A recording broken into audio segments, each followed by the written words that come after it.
Oh, okay, that was supposed to fade out. It wasn't supposed to be so abrupt. How are you guys doing? We're back again on Twitch. That was a pretty successful, I suppose, YouTube stream. Let me get things back situated, back reoriented. How are you guys doing? Well, how are you guys doing? We're doing well. Wrong one. Sorry for that jump scare. I have an appointment at about 12:30, so this is going to be a shorter stream.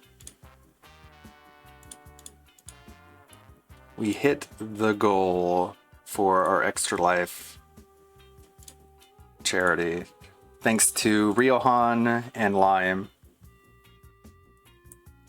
Big ups. Just set the goal at about at 100. We ended up getting 355, which was enough to put us over the top for the entire team. Right at 1820 out of 1738. Hey Pilot Jericho, hey Pass the Remote, hey Mr. Nobody, hey Chris Farrakhan.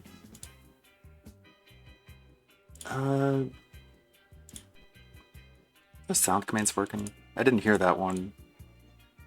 Let me try that again. I saw it in the monitor, but I didn't hear anything. Yay! There we go.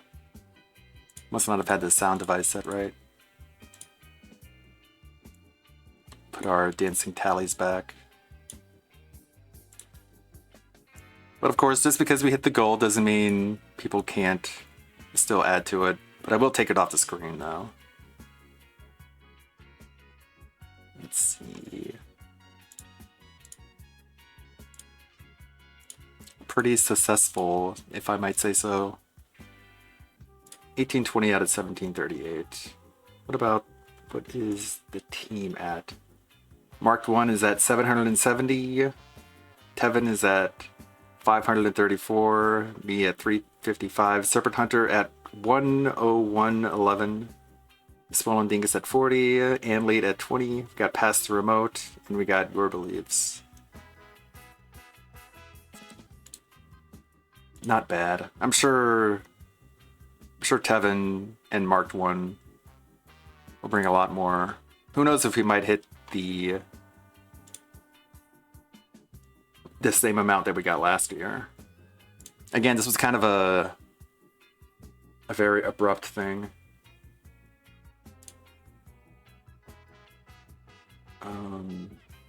Kind of last minute. Let's see. Can I look at...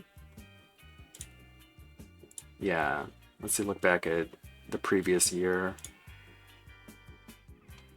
Last year was over 9,570. I mean, it's not a competition. I mean, even though they do rank you, technically. I did think of some stream to do. Me too. I did think of some videos to do. I have the big end of the year video going over all the worst things of the year. And I also want to make a video giving a big shout out to all the detractor channels. How many do we have here? 1, 2, 3, 4, 5, 6, 7, 8, 9, 10, 11, 12, 13, 14, 15, 16, 17, 18, 19, 20, 21, 22, 23, 24, 25, 26, 27, 28, 29, 30, 31, 32, 33, 34, 35, 36, 37, 38, 39, 40, 41, 42, 43, 44, 45, 46, 47, 48, 49, 50, 51, 52, 53, 54, 55, 56, 57, 58, 59. About 59 different channels that are all in this Snortex. And not only will this be a video expressing my gratitude to all of them, this would be basically like an archival video, just letting everyone know how many people are in here. Overwhelming majority of them below like 3,000 subs, but they definitely need more. They need more attention. How long does the fundraiser go? I think it goes on for the entire month. I believe. What do we got here on Twitter, Red Animator? God, could you believe that game? Thirsty Suitors. And I'm pretty convinced that they wanted to call it Thirst Sona to really drive home the Persona inspiration. But I think they were afraid of a lawsuit. Christmas Massacre coming to PlayStation November 17th. What? This game is not coming to Microsoft and Nintendo stores due to its content. First time in recent years I hear about a game being allowed on PlayStation and refused by the other big two. Not sure how this is any worse than MK11, but hey, I'm no platform holder. It just needs a higher budget, that's why. If it had a higher budget, it could be allowed.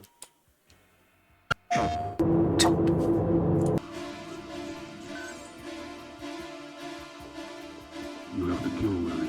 Kill them all. Kill, kill, kill.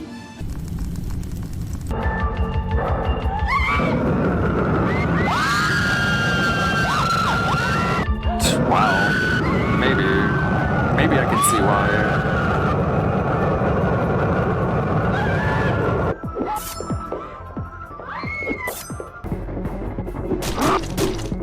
Tiny Midget Santa. Doll mode.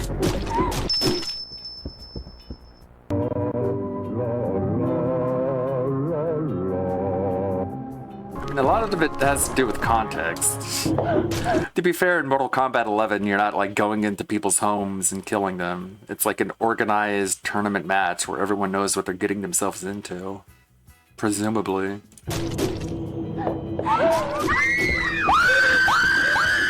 Yikes. A theater? Really?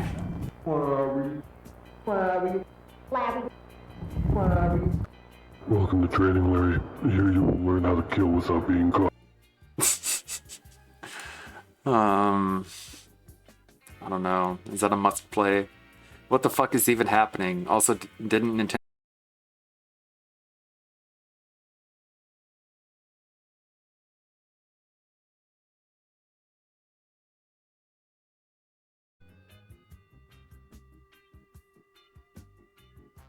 Sorry, that seems like it was a Twitch hiccup. You got disconnected there for a second. Should be back. Let's get everything back to normal here. Sorry, Twitch being weird. Unironically so good. But this is from Dark Sea to Flow. Somebody commented on a Beat Saber video. As I was announcing I wanted to make more Beat Saber videos with Dark Sea to Flow songs.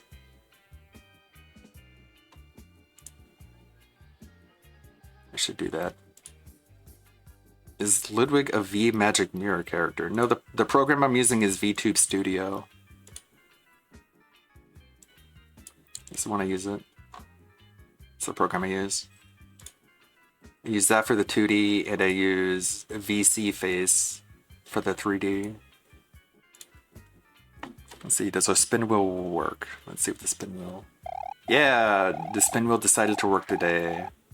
What is it gonna land on? Bernadetta, post skip.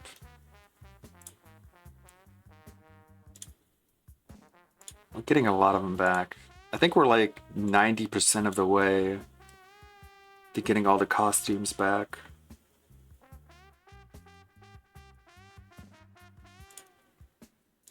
There we go. Tomorrow is, of course, a Tuesday.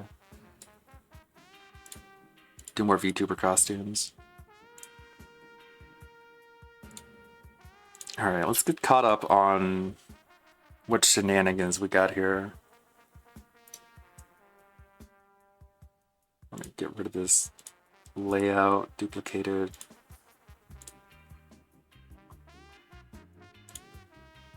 There we go. I don't know what's up with my choppy frame rate on this laptop. I might have to do a deep dive scan on it. I know there was a Walnut Grove song. I'm gonna check that out. But that's probably so far down in my sub box at this point. I'll have to do a search. Walnut Grove.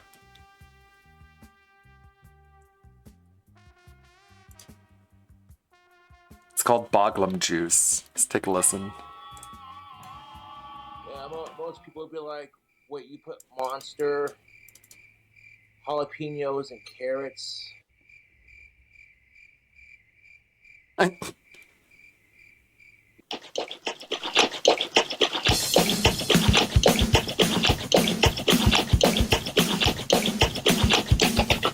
King Cobra JFS. Bogwam juice. Botulism coming in nicely tubes. Bogwam juice. You know, I struggle with trolls. Bogwam juice. Botulism coming in nicely tubes. Bogwam juice. And it's like, I will take that fucking risk. It's Halloween. I'm getting hella wasted. You know what I'm saying? That's what I'm saying. And I think I've discovered a new hobby that I thoroughly enjoy, but I'm a lazy piece of shit. And that is the truth. It is what it is. Man, that's Bogwam juice. Botulism coming in nicely tubes. Bogwam juice. You know, I struggle with trolls. Bogwam juice. Botulism. Yeah. Fucking Bogwam juice. And it's like, I will take that fucking risk. Hey, okay, I do struggle with the ladies, and hey, okay, I struggle with Asperger's, but hey, today my account is in the negative, and hey, you know, I need all the help I can get, to be honest. Bogwam juice. Botulism coming in nicely tubes. Bogwam juice. You know, I don't feel like getting drunk, to be honest. Bogwam juice. Botulism. Yeah. Fucking Bogwam juice. And it's like, fuck me 10 ways till Sunday. Haha. Botulism. Hey. Botulism. That's something to think about. Botulism. You know, I don't feel like getting botulism. Screw you. Yeah. You know what I'm saying? You know, I'm a Bogwam. You know what I'm saying? No, I've accepted that I'm bald.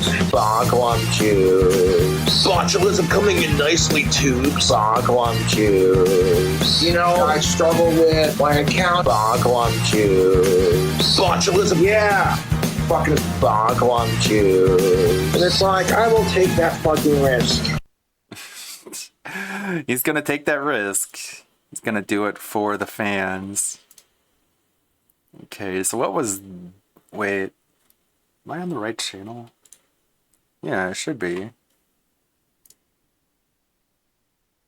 Why isn't it pulling up the video in my history?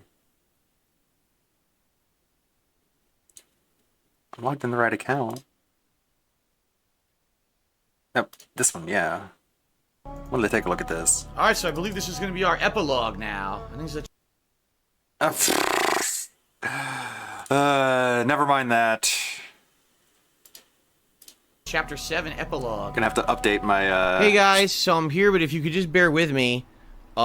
Sadly, with all the stuff going on, with my internet being out 2 weeks ago, or I guess a week and a half ago, and now me being sick, my laptop isn't set up for the React show. And I'm like, you gotta be kidding me. I just opened it up, like, okay, alright, here we go. Oh, there's nothing here. So I have to reset up everything. And it's gonna take a bit. Here. YouTube. Sucks, I'm sorry. Obviously, I would have liked to have been ready. I don't like not being ready. It's frustrating.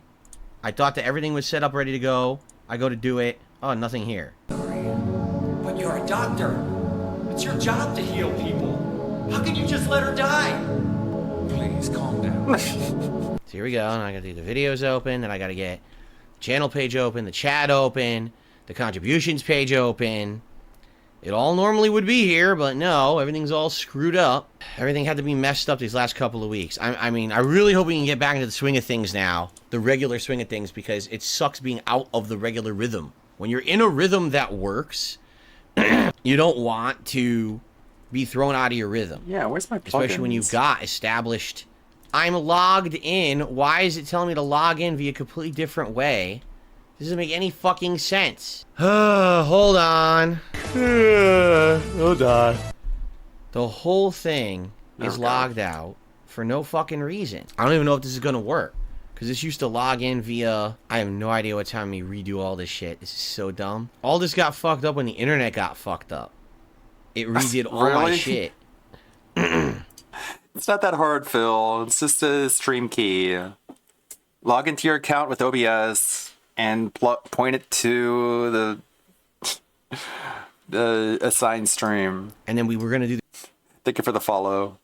the React show last week, and I got sick, so I never had a chance to fix this. Fail. Just close your fucking business, or your regulatory body. Just close. You serve no purpose. You're a bunch of idiots. You fucking didn't do your job at all. I want to say thank you because I'll be honest with all of you. I was looking this morning, and I thought way more people would have quit being members of this channel because I didn't do the show last week. But a lot of people stuck in there, over 100. I really appreciate the over 100 of you that have kept your memberships active on this channel, because that is how I get the vast majority of support for this channel is memberships. I'm not going to make any money on any videos we watch today because they all get claimed by third parties. But your memberships make it viable to keep doing this show.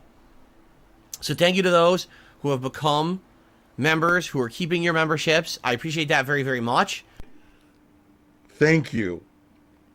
Really, thank It's all the same people on stock super chat. Now, accounts. guys, if you like the React show, I would ask if you could support today's stream in some way. The best ways would be super chats, memberships, give the memberships and tips, because sadly, I make no ad revenue on these videos. I guarantee you, every video we watch today will be claimed by a third party, and so it is your support via these other methods during the live streams that make this show continue to be viable. And I promise you, next week we will be back into more pertinent, timely content for the for the time of year. Okay, all right, Derek. We have super member questions. Yes, I don't know why you keep asking me, but that happens in part 5. Because he spams the same question until you answer him. All right. Oh, all right, everyone. Let's just stop talking about the asshole.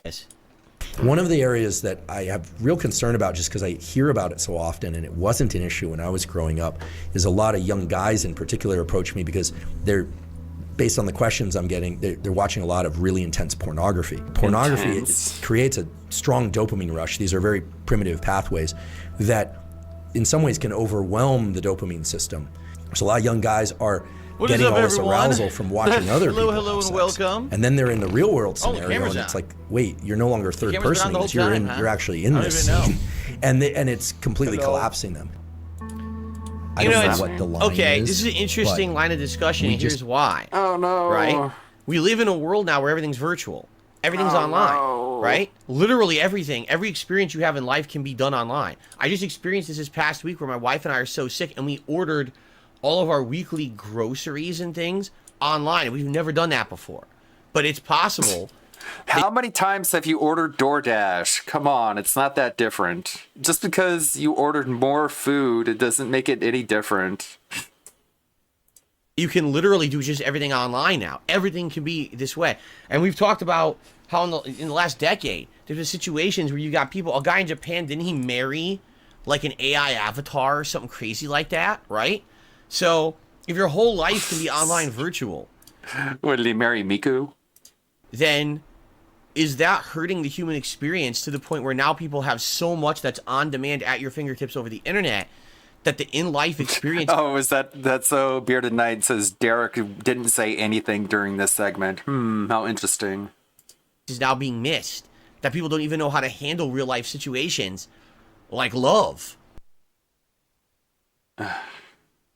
Says the sociopath with no Okay. friends. have to be careful anytime we are overwhelmed with powerful images of increasing intensity. That's where you start getting into the dopamine depletion. True. So And it is also true of violence. I was literally just going to say that. That's extremely true of violence.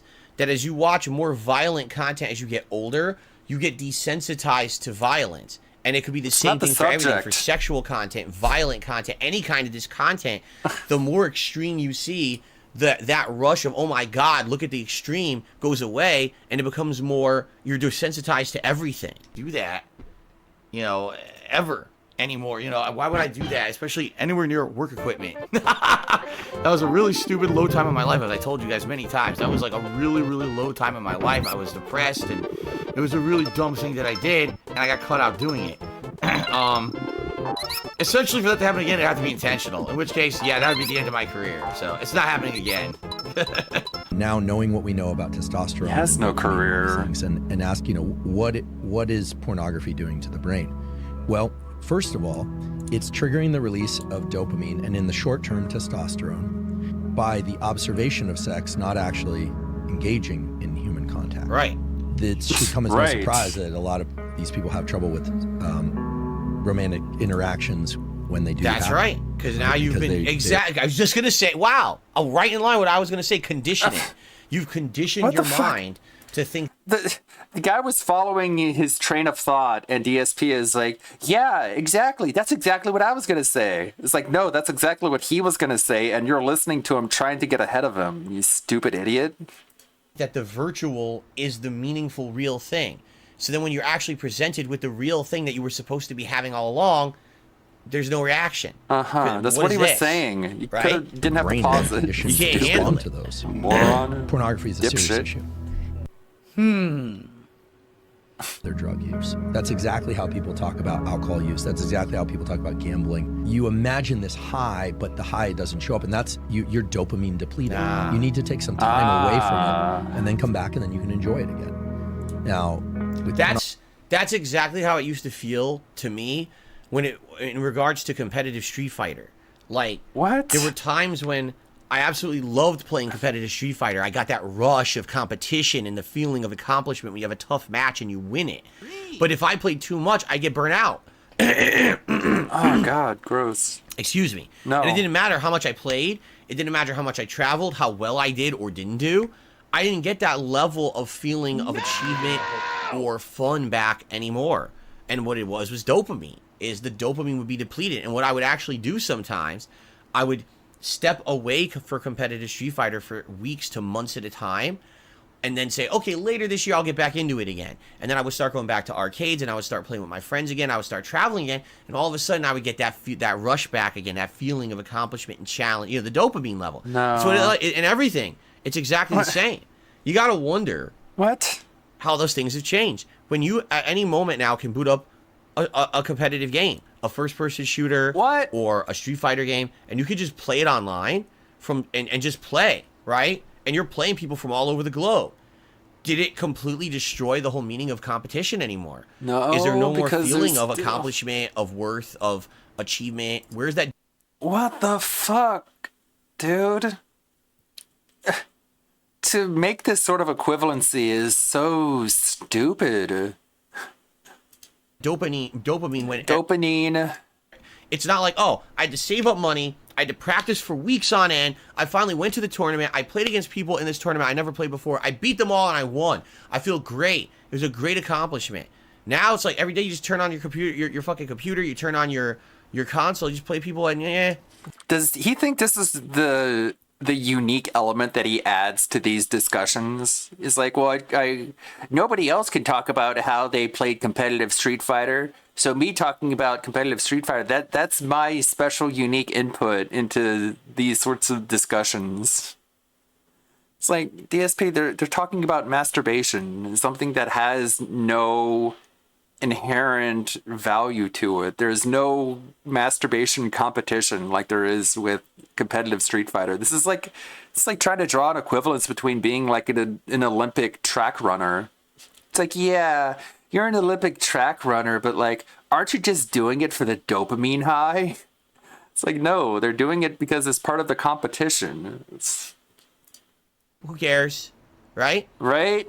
When everything became instant gratification, when everything became instant What? Instant gratification? You mean like with your mobile games? Like, because the Street Fighter match isn't instant. You have to earn that win. delivery. Durr. Man, he's really trying to get his brain working, huh? Again. Fucking again. This piece of fucking shit fucked me over again. Jesus fucking Christ. How can I learn a new character when my moves don't fucking come out? How can I fucking learn? To you over the internet in a virtual setting, it took away the meaning of earning those things over time in real life. He doesn't know what meaning means. How many people on planet Earth today are perfectly happy to sit at home and, like he's saying, watch porn, watch violent movies, do all this stuff, and they never have those kind of meaningful interactions in real life that they'll never know. Yeah, like, why watch murder on TV when you should be going out murdering in real life? Like, come on. What the fuck are you talking about? You're missing out on all that real life murder you could be doing.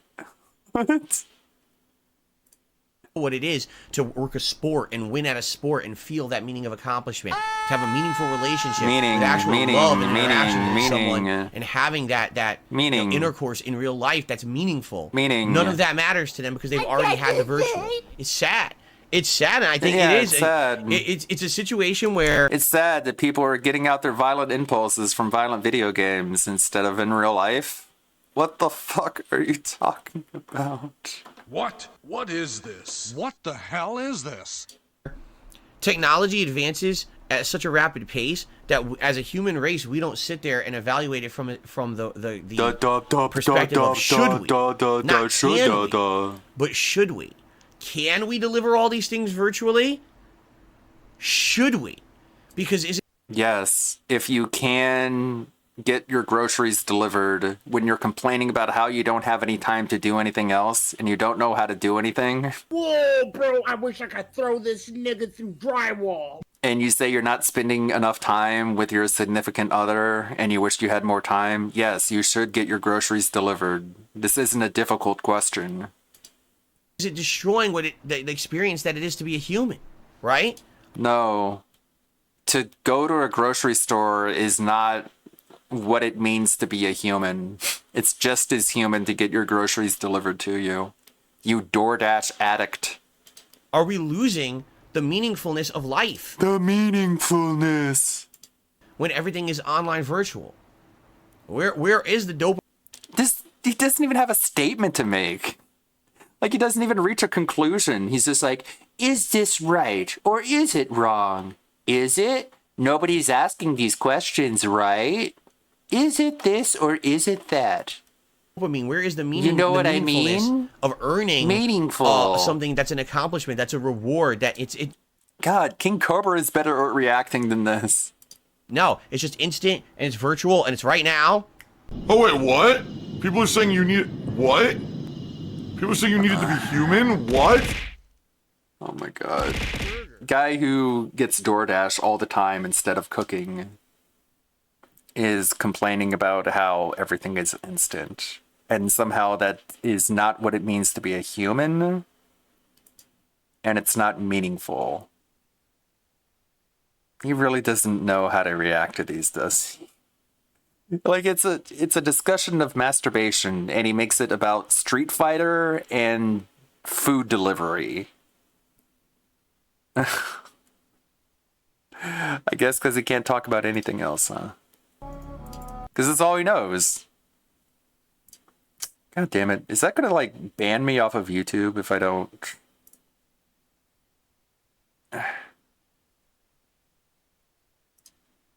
It's going to, like, get me banned or something. Why isn't it on... Why is it only on this computer, not the other one? uBlock is updated, right? It is working. It is updated. Better not get banned off of YouTube because I'm refusing to watch ads. Oops, wrong one. Which one? It was the one where he's triggered by a tip comment. Alright, so I believe this is going to be our epilogue now. I think this is a Chapter 7 epilogue. Chat and everything up and running on the laptop. Oh yeah, go to filters, clear the cache. Again. All right, I'll just pull it up over here while I'm doing that.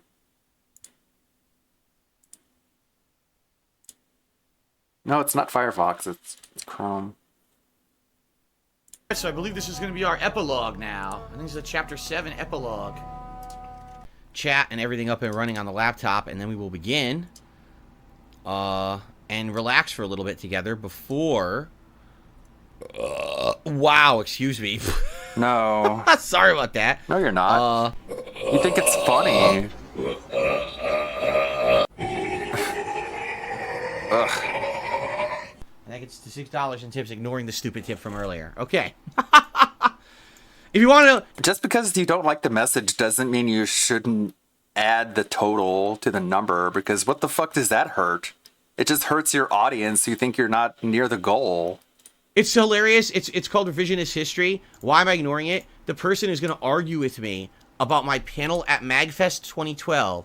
They're going to tell me that I had a relatively small panel with a mixed reaction, and that's why MagFest didn't invite me back. Interesting. Even though it was standing room only, there were people in the back of the room who had to stand up for 2 rows because there was not enough room for people to stand or to sit in the room.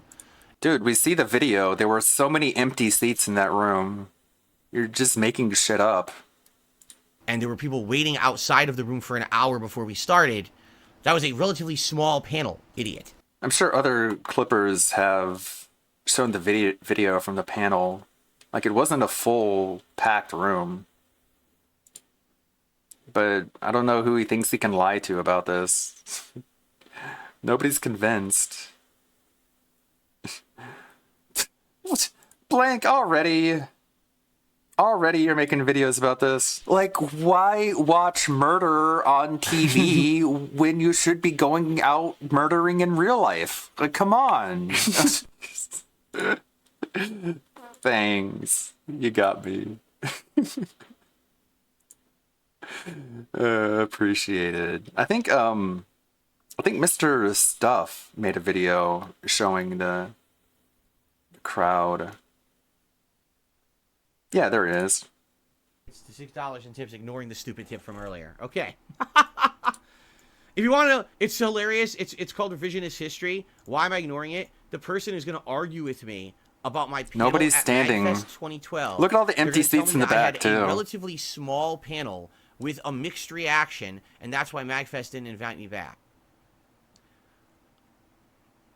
Interesting. Even though it was standing room only, there were people in the back of the room. Standing room only? For 2 rows because there was not enough room for people to stand or to sit in the room, and there were people waiting outside of the room for an hour before we started.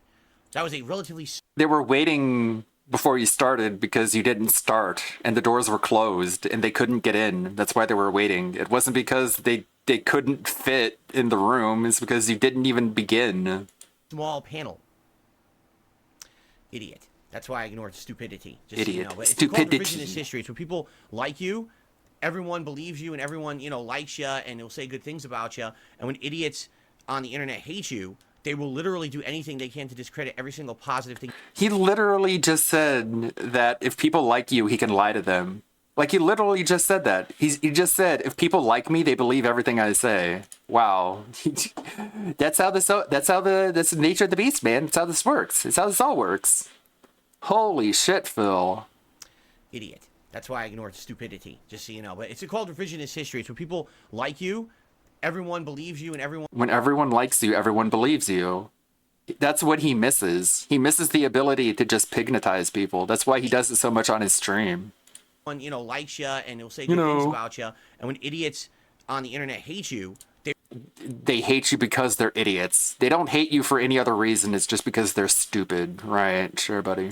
They will literally do anything. It's not because they can use their eyes and observe that you're lying to them. They can to discredit every single positive thing you could ever say about yourself. No, there... Because it's not true. Because they're just lying. Actually was a time when I was a popular YouTuber, and people wanted to go to conventions and meet me and and get autographs signed and take pictures and attend a panel. They wanted to sign autographs. Stuff with me. Sure. Maybe not today, but that did actually happen over a decade ago. You're just an idiot if you don't believe you're that. You're an idiot. You're stupid. You're a moron. Take a sip. What a goofball. Pretty ridiculous.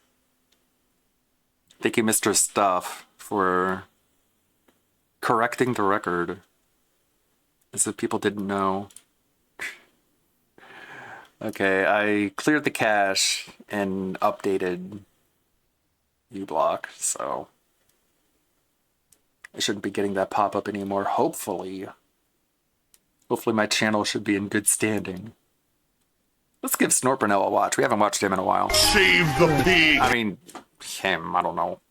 We don't really know. You want a shoving match? Oh, I'll get to a shoving match with you.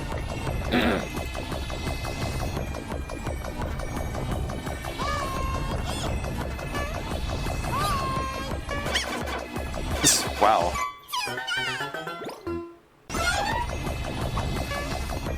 What are you Get it? What do you want me to do? What the hell did they want me to do? Oh, come on. All he has to do give is me a push. hint or something so I don't waste my time doing it over and over like an idiot because you fucking not giving me any clues. Yes, waste my time again. I love it. Third waste of time now. For some magical thing I'm just supposed to magically know how to do. Of course. It's like a game made for 9-year-olds. What? What? Stop jumping, stupid. It wouldn't let me push it twice in a row. It wouldn't allow me to push it. You've got to be kidding me. And Phil's the lol cow of the gaming community. He's just jumping and he's not sure why he can't push while he's in midair.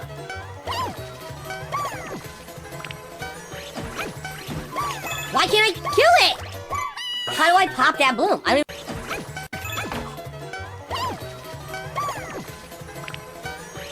I think you have to be above it. why can't I kill it? How do I pop that bloom? I don't even understand how you pop it. I don't get it. Like that. You've got to be kidding me. You're supposed to bounce off the bloom underneath and hit it from there, like a bouncing bloompy bullshit. Bullshit. Okay.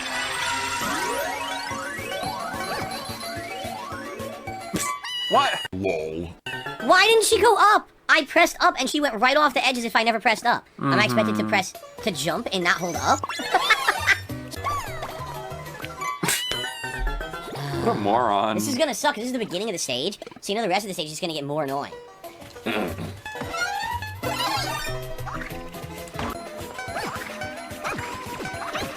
Well, there's no way I'm getting that. Are you kidding me?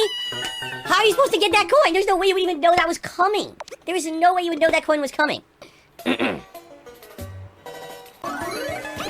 me to hurry. I can't do this. I can't do it. I can't get to the coin. I can't get over here. Die! Die! Die! Die! Die! Die! Die! Die! He's not a children's entertainer. He doesn't sit there and make goofy noises for kids. Why did she come out of the wall? She's supposed to stay in the fucking wall. You fucking piece of shit. Why did she come out of the wall? You're supposed to stay in the wall and follow the edges. And she fucking comes out. All you can taste is salt. If you're continuing to watch the playthrough on demand on DSP Gaming, if you could do me a favor, please keep liking the videos and leaving comments and getting that engagement going. Consider a super chat, like a super thanks, I should say, or a tip. As you guys can see, this has been the slowest playthrough I've been doing in the last month. I don't know why. Aww. Personally, 'Cause you suck. I love Get some help. Mario. I always have. I like every version of Mario I've ever Well, why don't you marry him? played. DSP, if you love Mario so much, there are several communities you can join where you can express your love for Mario. I think they're on DeviantArt. I think. Mario Odyssey, 2D Mario, you know, Not sure, though. Mario RPG, all this stuff. I love these games. So I love Mario. I play them and enjoy them regardless of the fact of how much, support or whatever I get. But please consider it. No. If you are enjoying the playthrough, if you could do something to support it, I Okay, I'm considering it, and no. really, appreciate that. All right. But All right. that's it.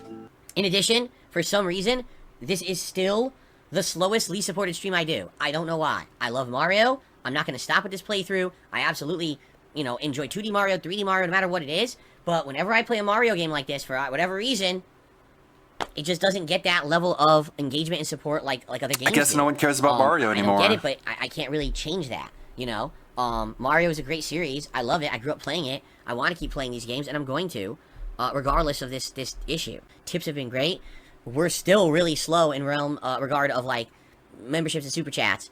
It's not that it's such a giant deal. It's really not. But Then why are you complaining about I'm it? wondering what that is. Like, why are people so much choosing to tip, and then it looks like a lot of the other support Because you towards tell YouTube side people- stuff is gone. I don't know.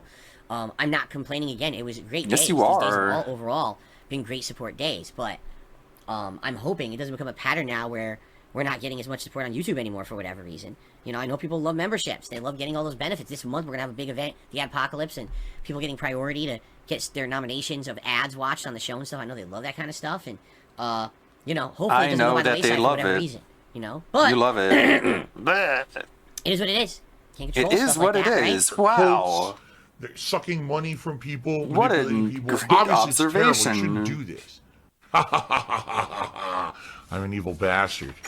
So ever since I had Game Pass Ultimate, whenever you play a Game Pass game, It's so funny. He wears these like button-up formal shirts, and he's wearing pajama pants underneath them. Like, just half-assing everything. every day they have these daily goals that they set on Game Pass. Boot up this particular game. Do this thing in a certain game. Stuff like that. And you earn what are called reward points for doing it. And as these reward points accumulate, you're supposed to be able to redeem them for valuable things. For example, months off of Game Pass, gift cards to buy games digitally, credits in games like Minecraft, Roblox, League of Legends, stuff like that. Okay? Roblox. And I've been accumulating my points now for 2.5 years. I currently have, according to the dashboard, 32,986 points. Okay? Now, admittedly, I was trying to save it towards a $50 Xbox gift card, which costs 46,000 points. But knowing the rate at which these accumulate, how slowly it is, even if I play a Game Pass game a month, I might be in a whole other year or longer before I get it. And right now, especially with the fact that I just didn't work for a week, money is really tight right now, and I was going to buy Call of Duty Modern Warfare 3 this week, and I'm going to get it on Xbox. So I was like, okay, you know, now's the perfect time. Why don't I redeem my points for Xbox credit? And that way I can put that towards What is Modern that? Is Warfare that like 3 the Insider program? and save a good chunk of money off the price tag of it. It would be a perfect time to do it, No. right? So I'm here. I'm actually in my rewards menu right now on my Xbox. I'm here in the menu. And here it is. It's $25 Xbox gift card. 23,000 points. Microsoft Rewards. Okay. I don't click even know on how it. many I have. Okay. Do you want to redeem your reward or set this as your goal? No, I want to redeem this as my reward. I want a $25 gift card so I can put it towards Call of Duty. Redeem reward. Okay. It pops up again. Confirm your reward. $25 Xbox gift card for 23,000 reward points. Confirm reward. Yes, please. Ew. Was coughing part Enjoy of your it? reward. Order ID blank. Receipt will be sent to, and then my email address. Done. Blank. And I hit done. And it just kicks me right back. Oh, it didn't apply. It didn't work. Available points, 185. So, It's not that much. it doesn't work. And the man of Orange sent me $1.30. Says, "Do you have a Sonichu medallion?" No, you've got your lolcows confused. That's Chris Chandler. That's not me. I've been saving points up for 2.5 years to put towards something. I finally saved it up. And I want to put it towards Call of Duty. I want to save 25 bucks off Call of Duty. I need to save 25 bucks off Call of Duty, frankly, right now. It would help a ton. And it doesn't work. It's stupid. Now, some people are like, well, try it on the website. It's on my Xbox. You understand? It's on my console. It's linked to the console. How would I even do it on the website? I don't know how to log in. They're going to ask, oh, what's your login ID? And shit. I don't know. It's on my Xbox. That's the whole point, is that it's linked to my Xbox account on the Xbox. Why should I have to leave the console on which I use Game Pass Ultimate to access rewards for Game Pass Ultimate, right? That's like saying there's a reward program for McDonald's, but it doesn't work at McDonald's. So go across the street and walk into Burger King and ask them to redeem your rewards points That's for a McDonald's. different company, stupid. It's not Right? an analogy. Like, no. I'm on the fucking format right now where I want to use it. Why doesn't it work? If only it was So, tied to it's DoorDash pretty rewards. stupid, obviously. It's pretty frustrating because it should be something simple, and once again, it's just something that's getting more annoying. You know, Microsoft can't figure this out. This insane megalo corporation can't figure out a simple points redemption program on their console. That's too complicated for them, apparently. You know, with their intense intellect. You know, Phil Spencer's a little too busy to get this working, I guess. So, anyway, yeah, it's very annoying, and I'm probably gonna have to mess around with this. Like, I guess, is it what's the website for Game Pass? Right? I don't fucking know what it is. It's the laziest kind of content possible, and all it does is propagates toxicity. So, Your reward is on the way. We're adding this value to your Microsoft account. Your balance will be updated within 24 hours. You can check it here. We'll send a confirmation email when the process has been completed.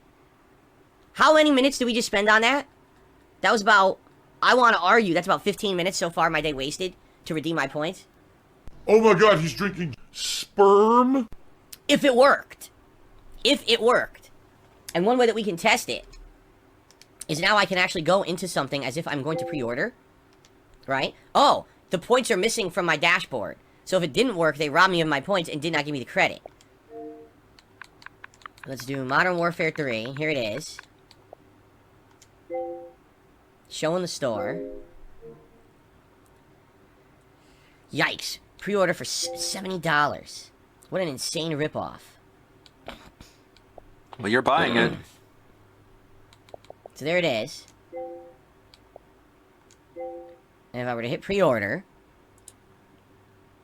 Yes, it now says I have a $25 account balance, and it'll split the difference between that and my other payment method. So, it did work. Hallelujah. It only took me, what? The entire first segment of today's podcast to get Microsoft to give me what they already owed me. Alright. Well, I thank you guys for being patient as we went through that together today. That was very riveting, I'm sure. Very exciting stuff. But, you know, that's what you gotta go through when you're a gamer in 2023. You didn't have to stream it. You didn't have to waste everyone's time doing it online. Professional, right? It's supposed to be better than this. But basically, I'm getting like no attention on this playthrough. When I play it, it's harder to get people to show up. The half the people watching are literally watching, I'm not kidding you, as hate watchers, because they notice that whenever I play this game, I get almost no contributions whatsoever. By far, the Mario Wonder streams have the lowest amount of any kind of contributions. Last night, I think we had a few super chats and like $10 of tips or something like that. That was it for the whole stream. Now, it's so funny. The game sucks. He just assumes that if you're watching and not giving him money, then you're a hate watcher. It's not because my combat. You can't just be a passive watcher. If you're not giving him money, he's just going to assume you're a hater. It's so sociopathic. My gameplay sucks. My commentary sucks. It's just because people have this issue. My viewers have an issue with Mario. I don't get it. They hate Mario. I think Mario's great, right? I guess they're racist against Italians. I don't care. That must be it. About that. For me, I'm here to be a variety player, a variety gamer. I do this because I love it. I have passion for it. I don't do it because everything has to really money. Variety. You understand? Like, the game I played today, that stupid Thirsty Suitors game, that's more variety than any game you've played this month, Phil. And so people actually believed me. Oh, people are just very gullible on the internet. I don't know what else to say. If I was into everything printing money, every day would be about a sponsorship, a partnership, a new game where I'm getting paid to play it, and all this crap, and I don't do any of that. I literally am the antithesis of that. I don't even run ads when I go to take a shit. Yes, you do. You understand? That's because that's not who I am. Yes, okay? you do. He does run ads. Oh my god, he's drinking piss. So, it's frustrating because I know there's the disconnect between me and my audience. I wish more of my audience would watch. Oh, by the way, views-wise as well, Mario by far getting way less attention, even in the on-demand viewership, than the other playthroughs that I'm doing right now. Alright? But understand, I'm not giving up on it. We're in World 5. There's 6... Also, why is not seeing an ad supposed to be better than complete silence and his slideshow where he advertises himself? Like, why is that preferable? At least the ad has work put into it. At least the ad can be entertaining. Full world, then the final castle. Can be. And then there is the special world. So, we still got a ways to go. I'd argue 2-3 more streams probably before we beat it. Normally this time would be say, let's do some shout-outs. We have absolutely no shout-outs whatsoever on the YouTube side of things. I'm going to be honest. I don't know what's been going on. It's going to be honest. Because the YouTube side of things, when I say YouTube side of things, I mean things like super chats, memberships, and gifted memberships. Oh, okay. They have been slow. All right? Real slow. I hope that's not a pattern. All right? They're nothing. Usually I'd have things, nothing to shout out on that regard. There is a tip, and I'm going to shout out the tip right now, and thank you very much. The gum wall I've never been to, nor do I want to. Why would I want to go to a wall where people just stick disgusting gum on? That's all it is. There's nothing else there. It's a wall that everyone sticks their fucking gum on. It's fucking nasty. How that became a tourist attraction, I have no idea. Why not just do a shit wall where everyone just takes a handful of duty out of their ass and splatters it on a wall? Of course. Call it the duty wall. It's the same premise. No, it isn't. The fuck? Right? Like, of course. I don't know, maybe because the gum doesn't smell bad. That's one difference, but of course. Of course, poopy dookie. Kitty Mittens did a super chat asking, do I have a scat fetish or is this a new thing? Yes, what it is I'm infatuated with duties. He is. So I just sit here, I talk about duties all day long. If you haven't Pretty noticed, much. there's still this back here. And it's still in the back of my neck, the back of my head, the back of my mind, and it's always telling me It's WWE Champions time. I love it. I love it. Is a mobile game addict. Somebody made a 2-hour-long documentary on Pippa, which I'm not going to watch today. I'll watch it tomorrow while I'm making VTuber costumes. I like this. You see this thumbnail here? I like this thumbnail. If you know, you know. The person in the pajamas. I didn't say that I hate waffles! Duty laying down the law. What is this? What is up, everybody? It's your boy Duty back again with another video, and this time we're taking a look at our boy DSP's daily rap video. What's that animation? After a day show of it. I wanna see React that. Act content, and of course, Spider Pig at night. That's right, folks. And yesterday's streams were extremely boring. Your boy Duty actually had nothing else to do. He was chilling at home watching some football and decided to catch the React Act content, and actually got a couple nice little funny videos that I posted, but most of it, of course, was trash. That's right, nothing like watching Halloween style videos in November. But anyway, I digress. Support, of course, was abysmal. That's right, support just wasn't there for the React Act content. And of course, Spider-Man barely limped by with, I think, 20 bucks. So yeah, our boy Phil is back to his normal low support streams, and I can't wait for Phil to lose his shit on the dents. So let's see what Phil had to say on the daily rap. By the way, it was like 9.5, 10 minutes long. I sped it up because, you know, you guys, 10 minutes of Phil is just a little bit too much. Good evening, everyone. Phil here. Welcome to the Daily Wrap for what was Sunday, the 5th of November, 2023. A catch-up day for sure, because today was the first day that I was doing a React show in 2 weeks, being that we missed out on DSP versus the Internet last week because of my illness. And certainly I hadn't planned on having my illness so long that we did not have time to do a makeup session. We just had to do it a whole week later. So, a fun day today. On the podcast today, some big discussions about the current state of each of the big 3 games that I'm playing right now, including Spider-Man 2, Super Mario Bros. Wonder, and Alan Wake 2, and my current thoughts on each. Interestingly enough, we seem to be equally through each of them. Like, each game is around, I would say, like 2/3 through, it seems. So I don't know how that pacing happened, especially with the time missed, but it just so happens that's how it's lining up. So, you know, good updated thoughts on that. The Apocalypse nominations process is now open. I explained the situation on how you can do that because both people who are channel members and non-members can both nominate ads for me to watch during this upcoming Apocalypse marathon event. That's going to be fun. By the way, I must mention that, of course, after it's been, 3 days since Phil decided to proclaim jihad against complaining about support, and he was taking control and no longer begging or telling the dents how to support. That's right, folks, and we all know that promise went to the wayside yesterday during the daily wrap. But of course, yesterday on the podcast, our boy Phil was talking about the playthroughs, and of course, support did come up, and of course, he used the subtle beg and the sneak begs and the terminology that Phil has been using, you know, other than basically saying, hey guys, you guys aren't supporting this or giving me money. So Phil is trying to thread the needle and mention support without actually saying support. But of course, with Phil, everything is just completely obvious. All he really cares about is support. He does. That's his main focus. At all. And by the way, I will give him some credit. He actually did not mention support yesterday on the React Act content.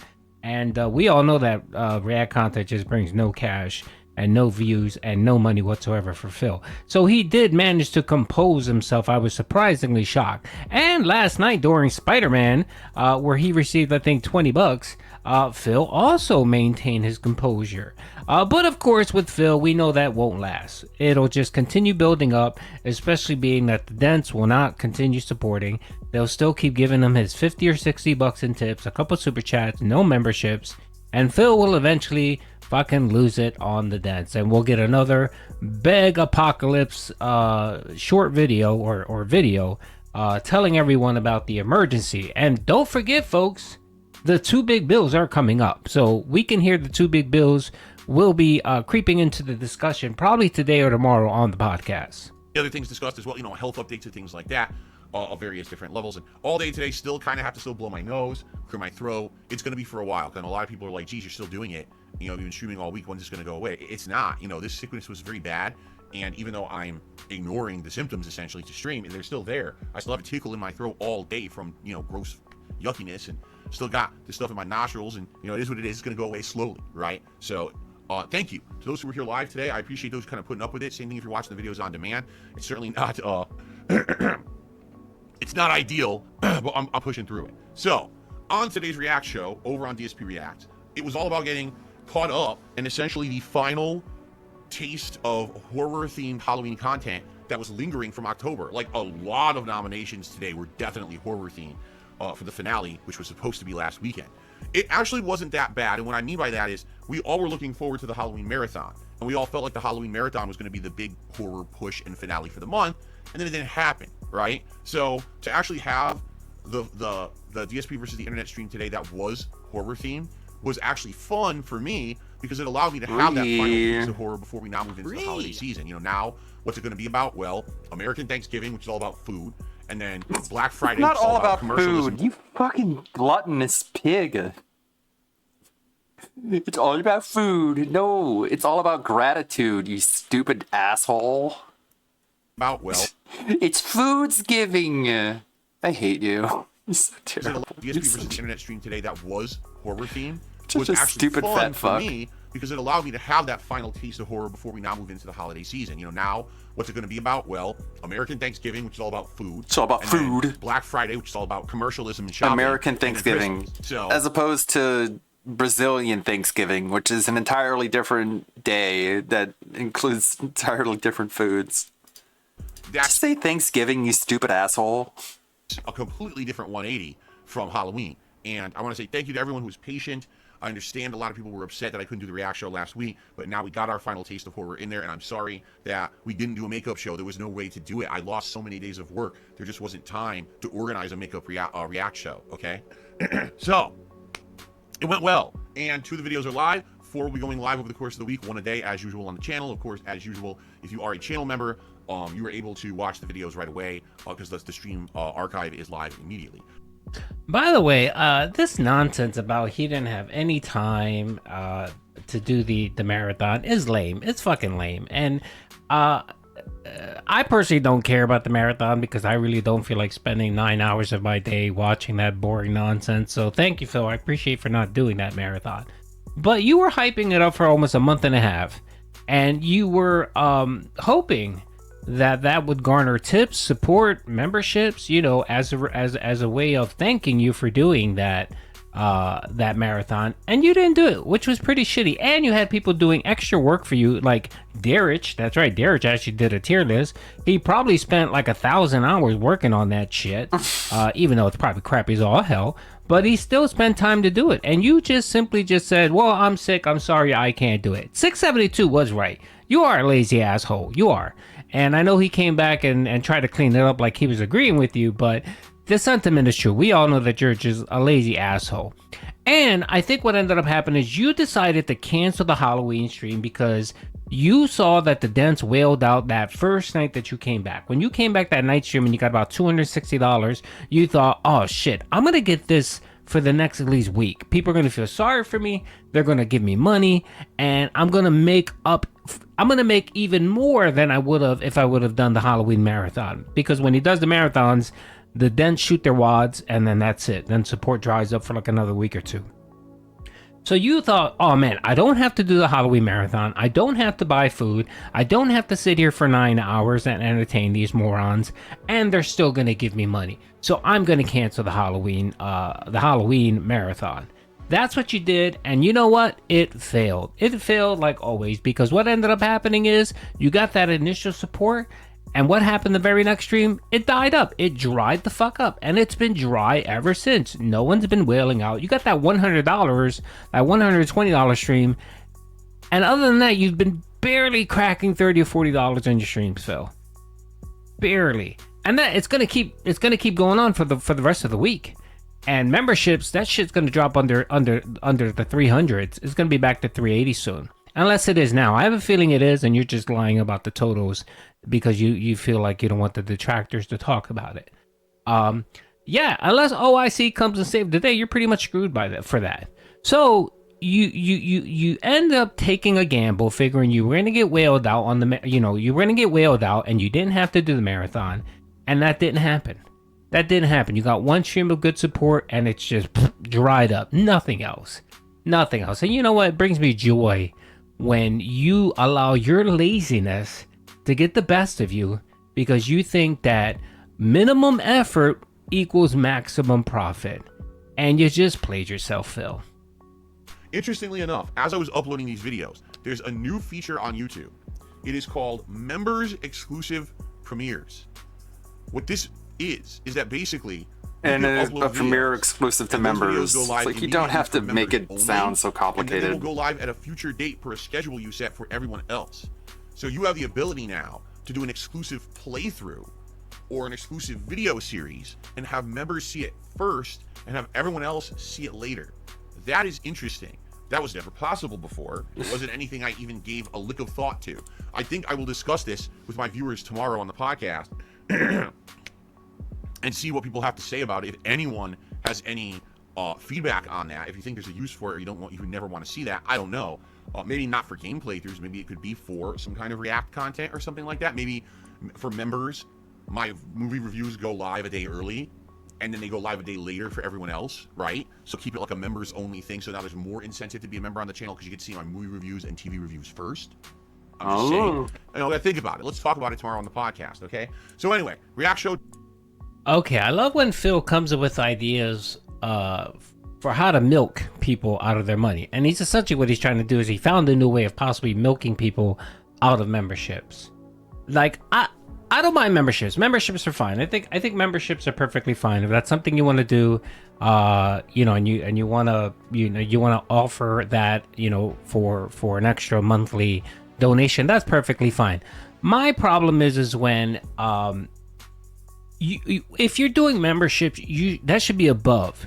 You shouldn't take what you're currently doing now and carve it out. You shouldn't take a segment that so right now he's reacting to movies. That's something that's part of the DSP React channel. It's something he's supposed to be doing, is content that the funny thing is that what a lot of people use that for is whenever they make a video and they upload it and it's not monetized and they have to run it through a manual review in order to get it monetized, they make it members only because they're not getting the bulk of the views from the members only people, and plus the members are already paying for it. So what they do is that they release it first as a members only video, and then by the time it's released to the general public, it's monetized, and that's when you get the bulk of your views. So essentially what it's doing is it's trying to fix a problem that YouTube has, and then YouTube just sort of they sort of integrated it into the release back end. You know what I mean? It's kind of silly, actually. He's supposed to be offering, right? He is now going to carve that out and make it a member-only incentive, which I don't agree with. What you should do is do above and beyond. What you could do is you could do the react of your videos and maybe do an extra video. So do your normal react to your crappy videos and then do an extra one just for the members and let them see it first and then make it, publish it later on. What you're trying to do, Phil, is you're trying to fucking you're trying to gatekeep that content and trying to kind of force people to, hey, if you really want to watch this, you need to become a member, and that's pretty shitty. But of course, Phil makes sure that he any idea to milk people out of their money, Phil is all about that. So yet he's going to carve out yet another piece of content, just like he did with DSP Reacts. He essentially carved that out of DSP Gaming so that he can charge an extra membership fee to the dents. That's what he did, and he's essentially double dipping. So now he's just trying to find a way to double dip yet again. Way to go, Phil. done. Halloween horror done. On to the holiday season. Awesome.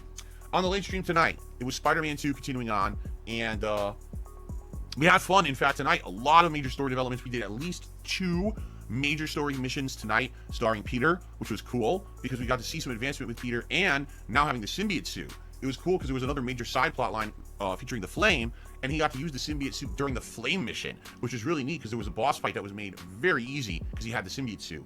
And I'm wondering if there would have been a way for me to trigger it before the symbiote suit and do it, like it would have been more challenging. I'm not sure.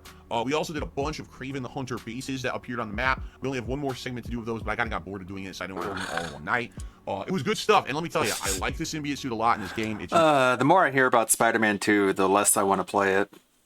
Well, the combat is very powerful. It's fun, and just during the course of the night, I unlocked multiple new abilities for the symbiote suit, which was awesome, and I had a good time with it. I did. So I hope that you guys enjoyed it as well if you were here live. If not, watch the videos on demand. 2 hours of content coming up tonight on the channel. So at the end of tonight, looking at all the playthroughs, we're like 17, 18 plus hours into Alan Wake 2. We are now like 18 hours into Spider-Man 2. We're like 12 hours into Mario, and I'm like, dude, we are like 2/3 through all 3 of these games. And the challenge now is in the next 3 days to determine what to focus on, because we have new releases coming out starting Friday. We've got both Like a Dragon Gaiden and Modern Warfare 3.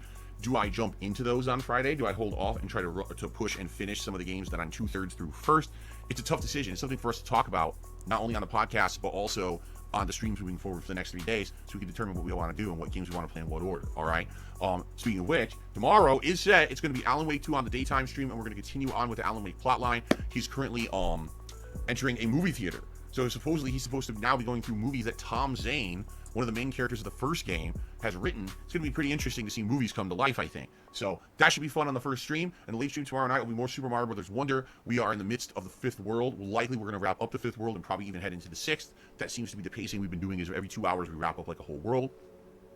So I assume we're probably going to keep that pacing moving.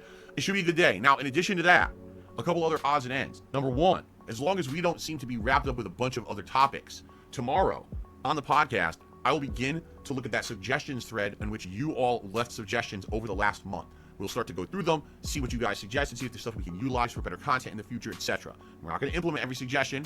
Probably not going to read if you want everyone, because there's probably trollish stuff in there too. I didn't really review it, but we'll look, and we're going to start doing that daily, so that way there'll be new content. I think that'll be pretty fun to have that kind of content discussed on the podcast. In addition,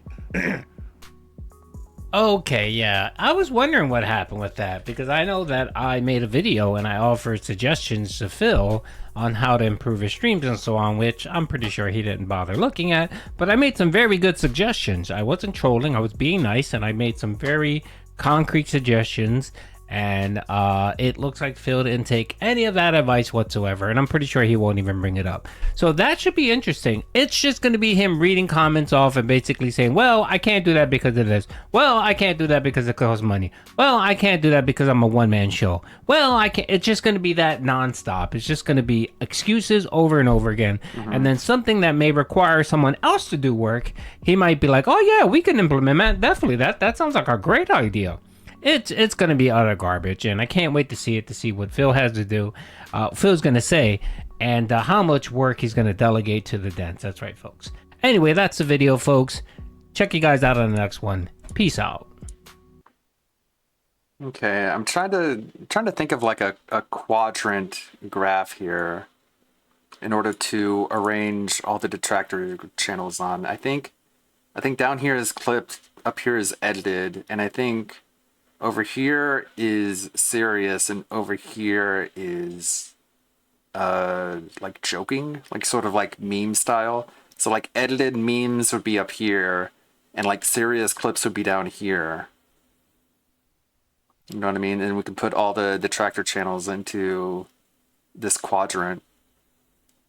Put their thumbnails here. I think that would be an educational sort of graph to go along with the shout out video. I don't know, just an idea. Oh yeah, by the way, I recorded the cooking video last night. I got all the footage for it, and I just have to record the voiceover for it. But I don't really want to do that on stream. You guys don't want to hear me talking about food. But let's see, we got Atlas, the bookkeeper, with 2 videos. So like an Atlas, just be like clipped, serious, or edited. So serious would be like, Atlas would be down here, and then edited meme video would be like, I guess like Dark Sea to Flow or something. Just an idea. I don't know. I'll keep working on it. BRB.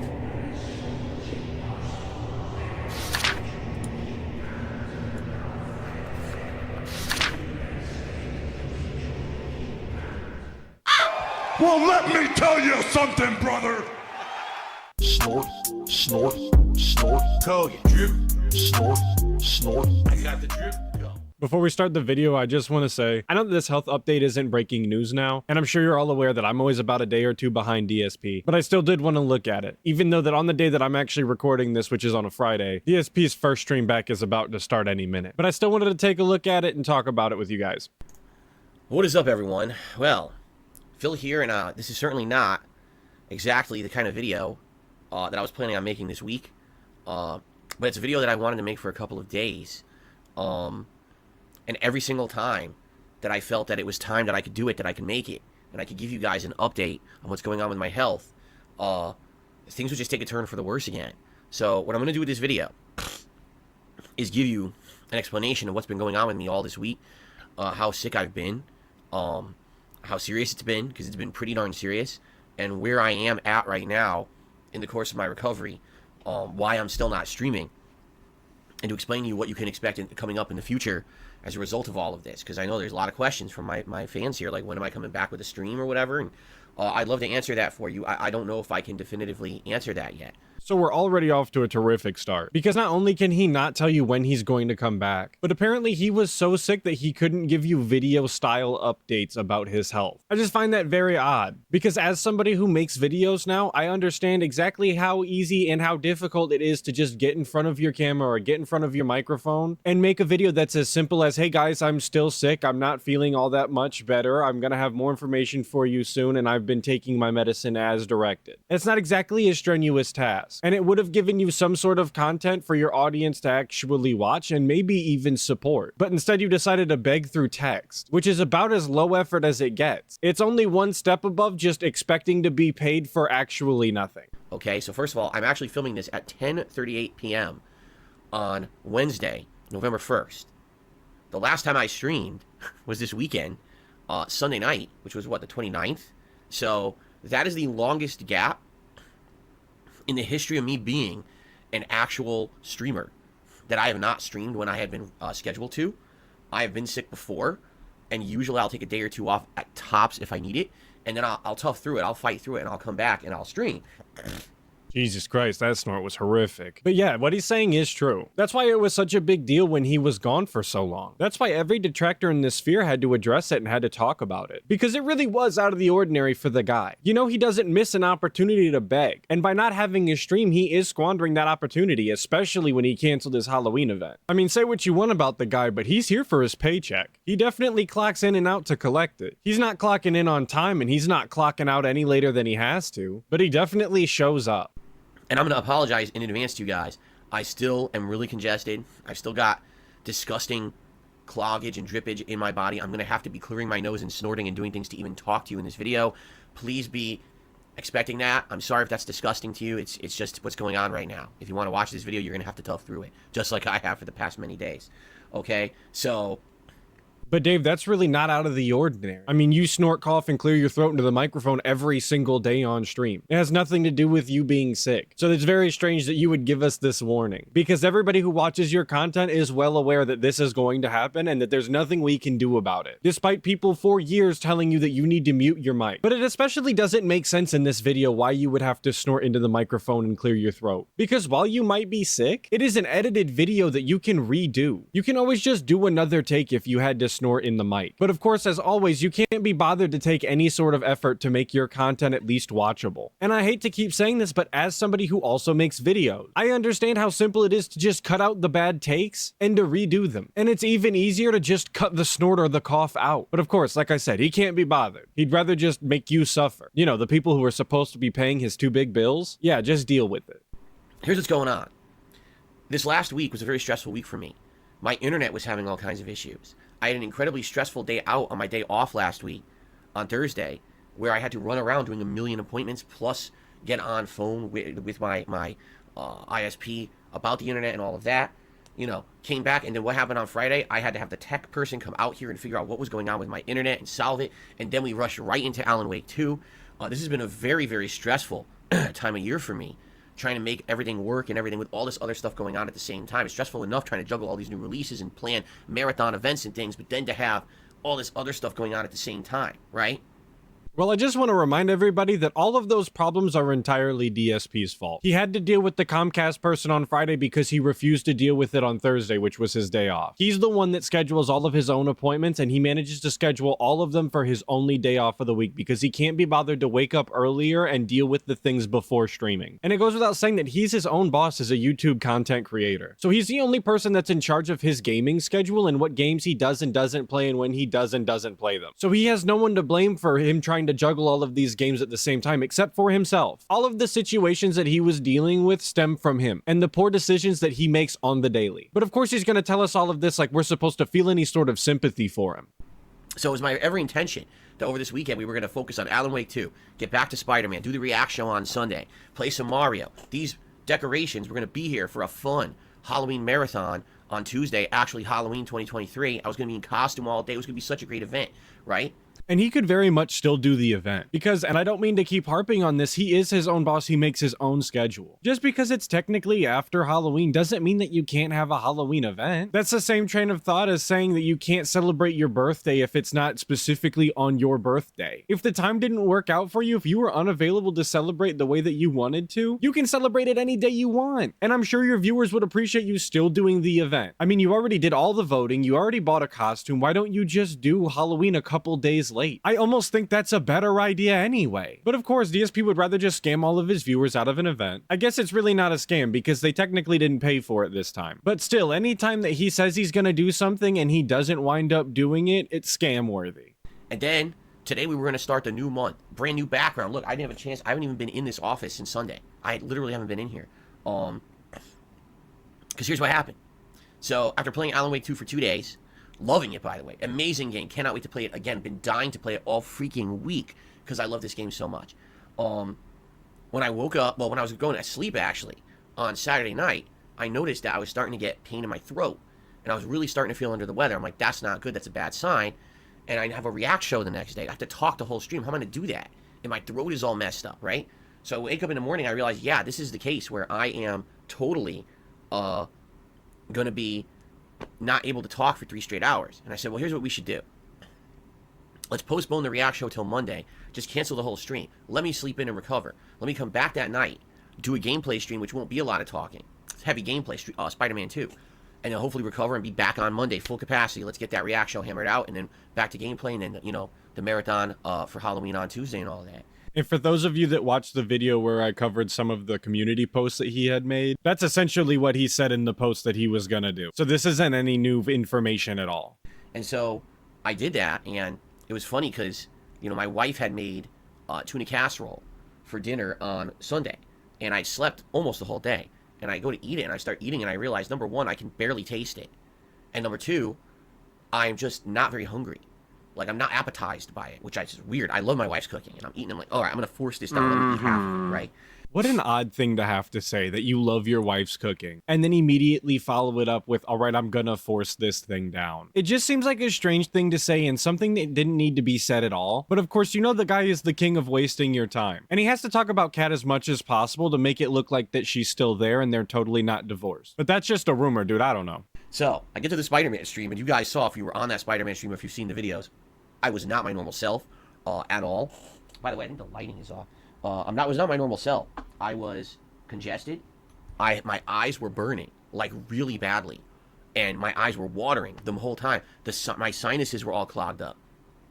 So this was a very bad sign, because not only did I have a throat issue earlier in the day, but even after having slept it all in, I still was not feeling good, okay? So I was like, this is not good, and I warned everyone that night. I don't know what's going to happen tomorrow. Let's see what happens. I'm really starting to question what the point of this video is so far, because so far he hasn't said anything new whatsoever. If you keep up with the guy and you watch his gameplay and you watch his normal streams, you know that he's sick. You know what's wrong with him. You know about the tuna casserole thing because you watch the Spider-Man streams. I don't know who he's making this video for. And you definitely know that he's sick because he spent the entire stream telling you that he was sick. So here's what happened, all right?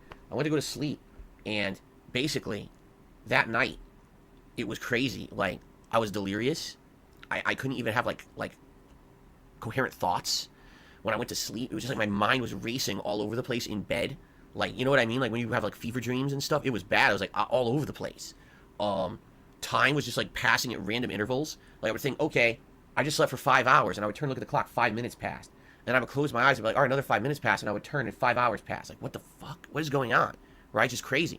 Progressively over the night, my Typically, sinuses completely filled up and what's- clogged. Okay? Insane head pressure. Is that really a symptom of having a cold? Is you can't think? I think that's kind of exclusive to someone whose brain isn't really working normally.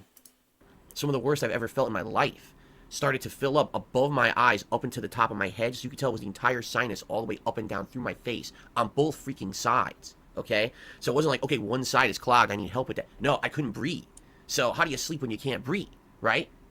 Well, if your sinuses are clogged and you can't breathe out of your nose, in order to sleep, you'd probably just breathe out of your mouth, you bozo. Is this a foreign concept to you? Because you strike me as the typical mouth breather anyway. That was just kind of a dumbass question. And I've never seen a grown man make this big a deal out of being sick. I've seen actual children be more tough about a sickness than this guy. So I got up on Monday morning, and I knew there was no way that I was going to stream. Okay? I immediately took my temperature, 100-degree fever. Okay, this is awful. So what am I going to do? I'm going to pop a maximum strength Advil. We have them. They're migraine strength. Well, at least he's following his own advice and just taking a pill and leaving himself somewhere. No need for a hospital visit, no need for doctors, no need for paramedics. Just give him a pill. And the way it works is you could either take it once every 12 hours or 2 at once, but then you can only take that once every 24 hours. So, well, I'm going to meter this out. I'm going to take one. I'm going to try to kill this freaking fever. Hopefully it'll alleviate some of this inflammation and things I'm getting in my head. It doesn't kill and your so I did. I took it in fever. the morning. I think it was, I want to say it was like 9 a.m. on Monday morning. And that's actually when I think I had originally posted up and said to everyone, hey guys, I'm really sorry. You know, everything today is canceled, indefinitely postponed. There's no way that I can stream. You know, maybe I'll stream tonight, Mario, if I feel better. And I don't know what's going to happen. And so I took that pill. And I remember, I think I ate like a bagel with just butter, if I even ate it all. Oh my god, who knows? What a mystery. I can't really taste anything. How? All right, and I know, you're already going to start to say, this mysterious. starting to sound like something. Okay? Well, let me finish the story. This dude is absolutely terrible at telling stories. He makes every single mundane task sound like the most complicated thing ever and takes way too long to get to the point. Why do we need to know what time you woke up? Why do we need to know what you ate? And on top of that, he interrupts his own story to pretend to be the audience. And again, this is a pre-recorded video. There is no audience. And interrupting yourself and becoming the audience can be a funny bit if you have any charm whatsoever, if you're charismatic to any degree. But he's not. He just sucks and is very annoying. So, yeah, I can't really taste anything. And, you know, it could be because my sinuses are so inflamed, right? But it could be because it's COVID, let's be honest. So, I don't know what's going on. I'm like, all right, well, I took this pill. Let's go back to sleep.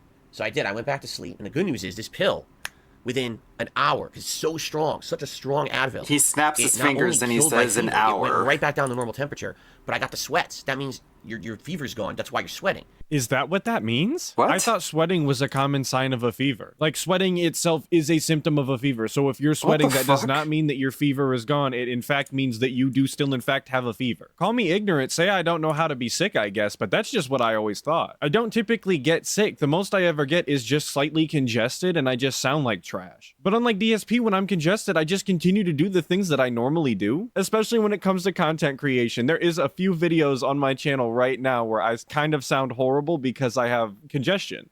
And all of a sudden, half the inflammation went boop out of my head. I was able to sleep. It went so I was boop. able to get normal sleep during the day. That's what it sounds like when congestion goes away. It goes boop. You know, unbeknownst to her, she has no idea what's going on with me at home. She's worried sick what's going on. Now that I have the power of hindsight, because I'm recording this so much later than when it originally came out, I can now tell you that that was a terrible idea. Kat should have never have went back to work when he was feeling this ill. Because, spoiler, despite them not sharing a bedroom anymore, he still managed to get her sick. And unfortunately for the public of Renton, Washington, Kat works at a job where she comes into contact with many people. So she probably also got all of those people sick. So don't be surprised if there's a huge outbreak of the roach plague, because the Bernelio household is just giving it to anybody and everybody. So she comes home, and you know what's funny is I wish I could tell you like the exact timeline. This whole week has been so delirious for me. I can't even tell you the timeline of what happened when. Like, I know she made food on Monday, but I don't know what it was. I can't remember anymore. Like, my mind is shot from how crazy this week has been. I couldn't tell you what she made for dinner. I know that I probably tried to eat it and didn't, because again, when you can't taste anything, nothing is appetizing. So even though you're hungry, or you know you should be eating because you're sick, you don't want to eat because you get sick to your stomach when you try to eat and it tastes like nothing. This guy is the biggest crybaby on the planet. Like, yes, DSP, everybody's been sick at least once, and they understand that sometimes when you're sick, you understand that you should be eating, but you don't feel like it. Everybody gets it. I'm sorry you didn't get to eat the food that you wanted to. I know this is the biggest problem in your life right now, that you couldn't eat something. Congratulations, I guess. You're a real soldier. And I'm actually really happy that he can't remember what she made or if he even tried to eat it, because honestly, that's just useless information that we don't need to hear anyway. So I'm glad he can't even waste our time with it. Right? So I barely ate dinner, and that was when I told you guys there's no way I could do the Mario stream, and the Halloween stream is canceled. I don't even know what else is going to happen. All right? And that's really like where the end of my coherent thought ends. At some point, I think I wrote my dad an email to tell him that I was sick and I didn't know what was going on. Wait, you wrote your dad an email? You didn't call him and you didn't text him, but you emailed him. What sense does that make? How does that even happen? What an informal way to get a hold of your own parents. Do you think that he used his business email, darksidephil@hotmail.com, to email his own father? So when his dad emailed him back, it was right next to all of those apology emails from people that got banned? Also, if he was that sick, wouldn't it have just been easier to call him? He could have just put the phone next to his face or even on his face and then told his dad, hey, I'm sick. This whole thing is just strange. Poor Dave, and I don't mean Phil this time, I mean actually Dave, his dad. I don't even remember if I posted up anymore. I think I had said, since the Halloween marathon isn't going to happen, you know, and that was something I was counting on for the end of the month, if anyone wanted to do a last minute contribution, like if you were thinking of maybe gifting a membership to the channel, please just do it. Like, I don't even think I posted right, because I think what I meant to say was the Halloween stream is open. You could still go to the stream, and I think you could leave like a super chat or a membership or a gifted membership. I don't even know how it works, but I think you still could. I think. How many times has he said he doesn't want people to give him money when he's not streaming? That's what I meant to say, but again, I don't think I said that in the post. So I think people were confused, like, why is Phil saying this when he's not streaming? We can't contribute if he's not streaming, right? Which is a valid point. Yeah, you heard that right. He left the stream open in hopes that he would possibly get some pity bucks from the dents, even though he wasn't actually going to show up and produce any content whatsoever. And that whole thing about him not writing the correct thing to post, and people not understanding what he's talking about because they can't support him if he's not live streaming, isn't true at all, because he never once actually mentioned the live stream at all. So there was no way for the dents to be confused, because he very specifically asked people to leave super thanks and tips and to check the video descriptions. Those exact words. For those of you that don't know, super chats are the donations that you send through YouTube on a live stream. Super thanks are the ones that you send in the comment section of a video. You cannot send a super thanks live. So like I said, in the post, he very specifically mentioned super thanks and donations only. The dude is just a liar and is spinning a tale, which was a strange thing to do, because all that he really managed to do was out that he left the live stream up hoping that he would get somebody's sympathy money. So anyway, I was pretty delirious. I was in and out of sleep. And here's what would happen. I would pop one of these Advil. I would feel good for like 2-3 hours because my fever would go down and the congestion would go away. So I'd feel almost normal. And I'd be like, oh, I'm feeling better. Maybe I can actually do something normal. And then all of a sudden, within 2-3 hours, it would start to wear off.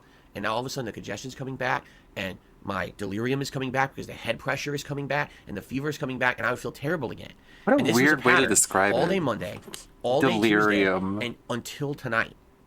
I mean, you were saying incoherent things. Where I only felt like a human when I was popping an extra migraine Advil. A human. What a weird way to say that he felt sick. That he only felt like a human when he was taking medicine. What did you feel like other than that? Don't did you animals feel like get an sick, alien, too? or did you feel like a monster or something? I've just never heard anybody describe being sick as feeling non-human. But I guess shout out to Pillside Phil for holding it down. And it only lasted a couple of hours. But here's the good news. There is progress. My fever is completely gone. As of today, I never had a fever all day today. Even when I woke up in the morning before I took my pill, didn't have a fever. That's tremendous. In addition, the congestion, I still have it, but the head pressure is not so crazy anymore that I can't think straight. I can actually, as you can see, I'm actually formulating thoughts. I can make a video for the first time in days. I wanted to do this video for 3 days and I couldn't. But DSP, you definitely could have made this video. You just said yourself that every time you took one of those pills, you had about 2 to 3 hours where you felt pretty decent. It absolutely would not have taken you 2 to 3 hours to make this video. Even if you take into consideration rendering and uploading, it absolutely would not have taken 2 to 3 hours. So I don't know if this is another example of you just not being able to utilize your time, or another example of you just using excuses. But either way, you're lying. My appetite, it's still not there. I don't feel hungry. Or when I do feel hungry and I go to eat, I can't taste. Like I half taste. Like for example, I had a granola bar tonight. That was a peanuts and peanut butter granola bar. And I went to eat it and I could taste like sweet and salt. And that was it. I couldn't actually taste the peanut.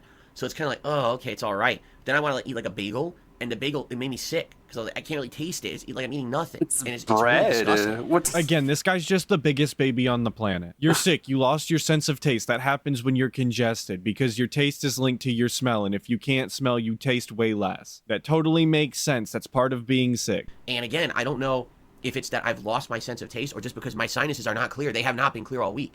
So I can't really breathe, so I can't really taste, you see. Here's the real problem, okay? You're going to hear it in a second. Excuse me. Oh.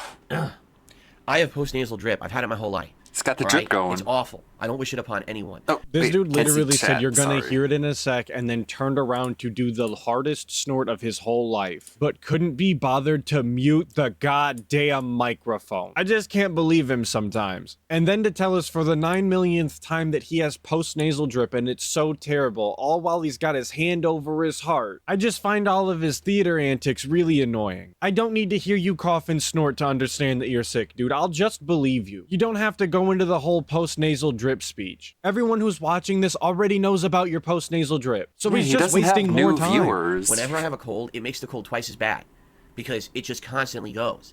So not only do I have to deal with my sinuses inflamed, but then I've got it going down my throat and into my throat, and it just makes everything so much worse.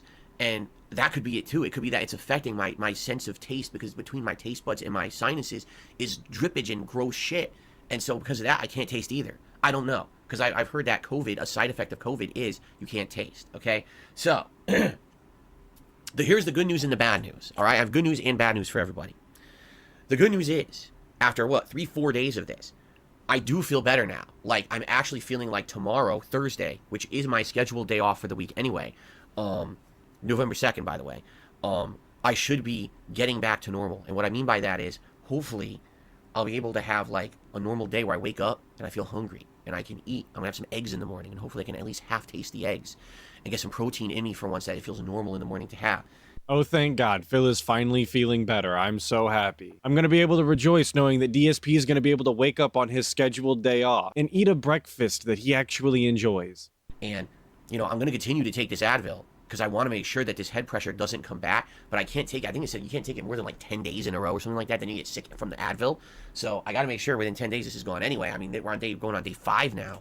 But I'm going to keep it up, okay? So hopefully my appetite will be back. Hopefully the pressure will be out of my head. The delirium is gone, thankfully. The last thing, as you can hear, is I'm completely congested in my nose and all of that. If that gets gone within the next few days, I'm good, all right? In fact, I can tell you right now, I could probably stream, but it's 10:30 at night. I'm not going to do it now. And here's the other part of this whole equation I have to tell you guys.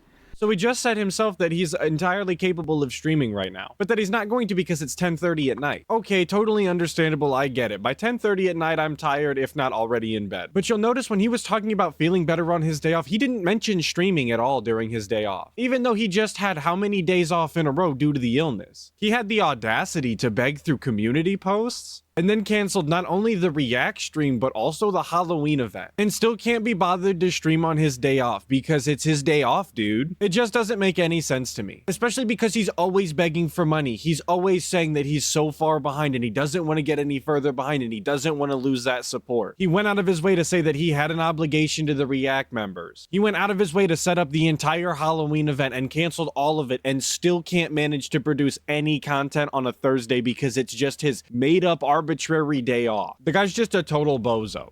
So my wife putting up with me all week because I've been so sick, right? And she was working when I was sick, you know, and doing everything around the house while I was sick. Now she's sick. She got it from me, you know? So now she has exactly what I have. And she's just starting with the symptoms. Hallelujah. So you knew you were sick, and she knew that you were sick, and she still chose to be around you despite your sickness. And you still chose to be around her, despite your sickness. But we're gonna sit here and act shocked and be upset that she's now sick as well? What did you think would happen, genius? If you were doing as poorly as you make it sound like you were doing, you definitely should have spent an extended period of time apart. Somebody should have been sleeping on the couch so that she didn't get sick, so that she could continue to go to work and make money for the household, since you obviously aren't because you can't stream apparently. Not to mention that she has a job where she has to interact with the public. It's just irresponsible. So I don't feel any sympathy for either of you two bozos. You just get what you deserve. So I was like, I mean, hallelujah. That Hallelujah, I am feeling that she's better, or sick. starting to feel better when she's starting, because what would have happened if we were both deathly sick at the same time? And who's going to take care of us, right? We're going to hire a maid or a nurse to come to the house? Of course not, right?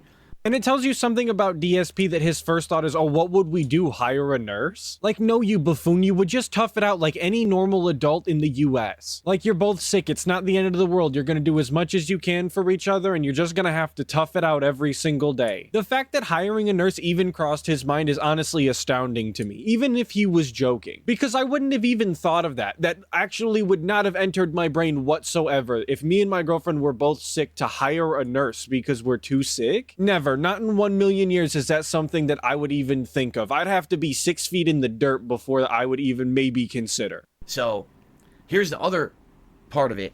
Because of everything going on, and because, yes, I'm well aware, the risk could be that I have COVID. It could be that I have COVID. It's a very strong chance, I would say. Some of these symptoms sound like COVID symptoms to me. We are treating it like we have it. We don't have a COVID test in the house, but we're going to act like we have it anyway. So we are quarantining. We're doing exactly what we're told to do if you have COVID. So we're not going out. All right, at all.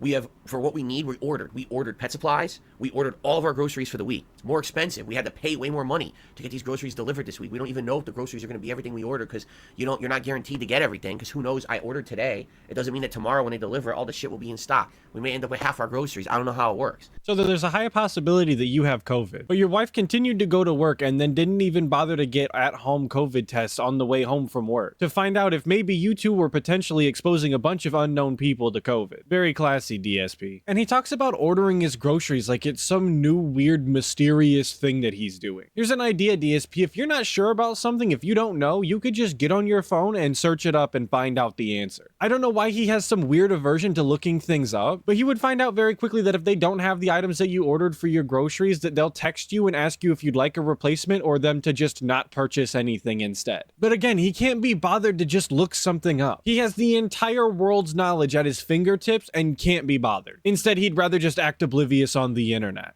But we had to do it. We can't be at risk of going out there and spreading COVID to everyone out there if we have it. And we're not going to waste time. Oh, let's rush order a test to take it and see. Fuck that. We're going to act like we have it. No, but don't act like you're so worried about spreading COVID now. Because how many days in a row were you sick and she still went to work and didn't bother getting a test on the way home? Because they definitely sell them in stores. You can just walk into a pharmacy and pick up a COVID test. And I know that for a fact because I just went out of my way to go on CVS Pharmacy's website, and every single location near me has COVID-19 at-home tests in stock. You're meaning to tell me you were this worried about it and she couldn't stop at the local CVS to pick up a test? All right. So my first symptoms were showing Saturday night. All right. My fever started on Sunday. My fever just broke last night into today. So they say it's like 5 days after that. So I'm not going out all week. I'm just here all week. You know what I mean? My wife, she's just starting her symptoms. And my God, if she's going to have anything like I had, she ain't going to be okay till next week anyway. So no chance of her going to work or anything anytime soon. So. Oh, no. Yeah. So basically, here's the way I see it. All income. right. Tomorrow is my day off normally anyway. We got groceries showing up. We got pet supplies showing up. I'm going to try to cook us some eggs in the morning. Hopefully I feel all right, good enough to do it. You hope you feel good enough to make eggs in the morning? This is not some arduous task, bro. You're making eggs. It's like baby's first dish. I don't know what kind of ailment you would even have to have in which you would not be able to make eggs. But as always, DSP is the king of making easy tasks sound like the most difficult things on the planet. And we got a ton of like soup and bread and good stuff for an illness like this showing up. We didn't have any of that shit in the house. And now we're going to have it stocked for the week. We can eat, no exaggeration, we can eat soup, nothing but soup for 4 days in a row if we need to. 4 whole days? Works, right? Wow. So, you're kidding. Hopefully, it's, we get better in the next 4 days. Now, when can I stream again? I know that's what all you guys want to hear. When can I stream again? Yeah, that's what we all want to know, man. Well, of course, that's what they want to hear. Dave, you're an internet content creator, and you're talking to your audience who watches the internet content that you produce. And your answer being that you don't know when you'll be able to stream next is absolutely ridiculous. I don't know how many times I can say it, but you make up your own schedule. You can stream whenever you want. It's entirely up to you. If you feel good enough now to make this video, you should feel good enough tomorrow to stream. And it's honestly ridiculous that he wasn't able to stream because he was sick anyway. There was so many comments on my previous videos of people saying that when they're sick, they stay home and play video games, but Dave is sick at home and can't play video games for some reason. And I feel that exact same way. I've never been so sick that I can't play video games, except for this one time where I had like an earth-shattering headache, but then I just went and I laid down and I took a nap and it was fine when I woke up, so that really doesn't even count. I wish I could tell you. I wish I could tell you right now, tomorrow night, 6:45 p.m. Pacific time, on Thursday, November 2nd, the big return, DSP comes back, and he's going to continue with Alan Wake 2 because he's been dying to play the game for so long that I'm coming back. I can't tell you that because I don't know what's going to happen tomorrow. I don't know how I'm going to feel. Right now, I feel better. That doesn't mean I'm going to continue to feel better tomorrow. I hope so. I hope that this pattern continues and there's not some kind of a crazy big relapse of head pressure and the fever comes back. I haven't had a fever for over a day now, so that's a good sign. But please don't let it come back. And again, I got to keep taking this Advil to make sure that I keep this shit out of my system. And my God, it's been an ordeal. So maybe tomorrow night, and if I come back, it will be Alan Wake 2. Obviously, the Halloween marathon, guys, is done. It's not happening. And there you have it, folks. This is him confirming that the Halloween event, the Halloween marathon for this year is gone. He can't be bothered to do it a couple of days late. It's just getting sent to ban world. Ban, gone. Forever. All those games that his dents voted on, waste of time. Oh, those game codes that he was going to give out that are probably expired anyway, forget about it. That costume that he said he spent so much money on, you're just not going to get to see it. Sorry, Chief. A month's worth of hype gone completely out the window because he just happened to get sick and can't be bothered to do it a couple of days late. There's no point in doing it in November, right? And I apologize. We planned for it for so long. I'm not kidding you. I spent a lot of money on the costume this year. This is the second most. Actually, no, I think when I added in the extra prop, it was the most expensive costume I've ever gotten because I wanted to go nice all out for you guys this year. This is supposed to be the year that the marathon wasn't based on contributions. It was just us having fun. And I really liked doing marathons this year as a result of that.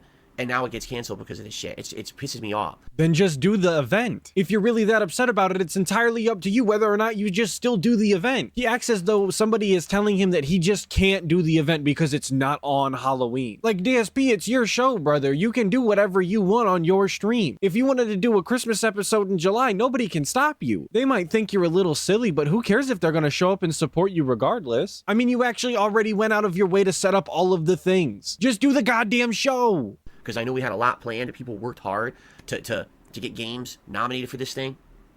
But I'm already so far behind. There's no way that we can do it. We got to wait till next year to do it. I'm sorry, guys. It's too late for it. What does he mean when he says that he's already too far behind? Too far behind on what? Playing video games? How are you possibly too far behind on playing video games? You just play them until they're over. You don't have a deadline. You don't have goals to meet. You don't have to have a certain amount of video games done by the end of the day or anything. This isn't a real job. Nobody is looking over your shoulder wondering why you're not getting more levels done per hour. You're not going to have to do a yearly performance review where they ask you why you only cleared 4 games in quarter 3. But I know it's because you're chasing those day 1 views. You have to get these games done on time so that you can play hot new releases right when they come out and try and capitalize on the very first day. But you're not Mr. Views. You're not Mr. Day 1. That's not the kind of content that you put out anymore, except that's exactly the kind of content that you put out and have always put out. Now, what's the other thing that's been happening is this React show that was supposed to happen. DSP versus the Internet was supposed to happen on freaking Sunday.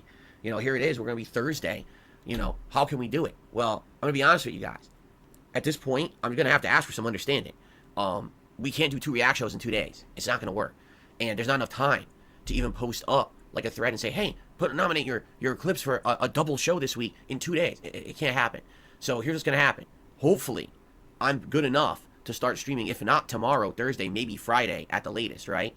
Again, DSP, you're the only one that actually tells you what you have to do. So you can do as many react shows in the week as you like, but I'm not going to sit here and harp on it. I do want to address, though, that earlier I was giving him shit because I said that he wasn't going to stream on his day off just because it was his day off, even though he's had multiple days off. And I think that he said a couple of times now that he might be streaming on Thursday night or something. So I want to rescind that comment. I was wrong. He was at least thinking about the idea of streaming, I guess. And since I'm recording this on that Friday, I know that he didn't stream that Thursday night. But I want to at least give him props for maybe thinking about streaming on Thursday night. Because honestly, that's more than I expected from the guy. So big ups for that, I guess. And if that's the case, then this Sunday will be the next react show.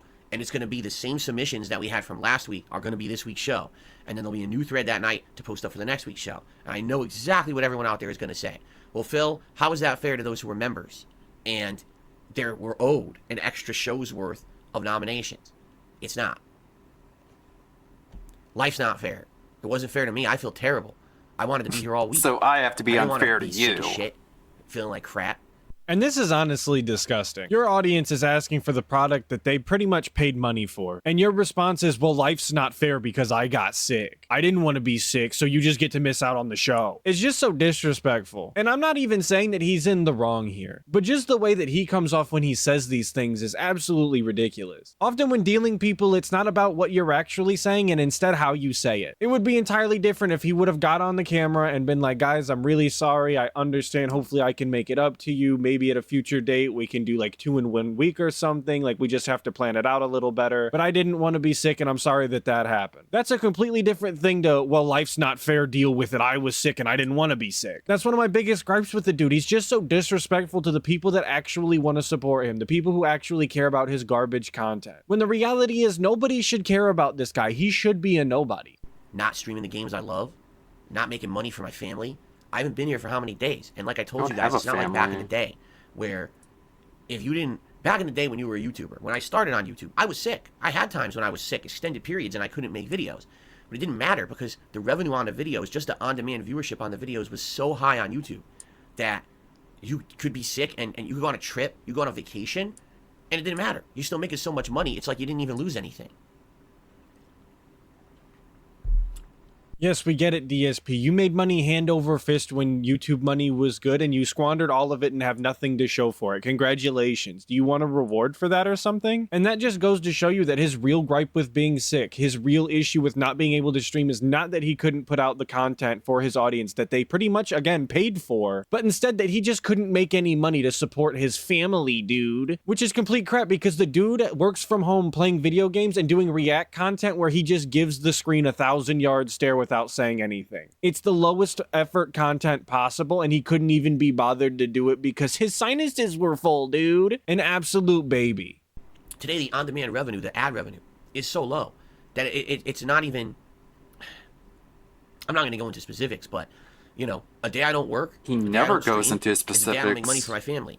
And I haven't now worked. He always does this hand grabs and it's like, it was here and then it went down here. Part of a Spider-Man stream because my internet was out. It was up here and then it went... that night because my internet was out.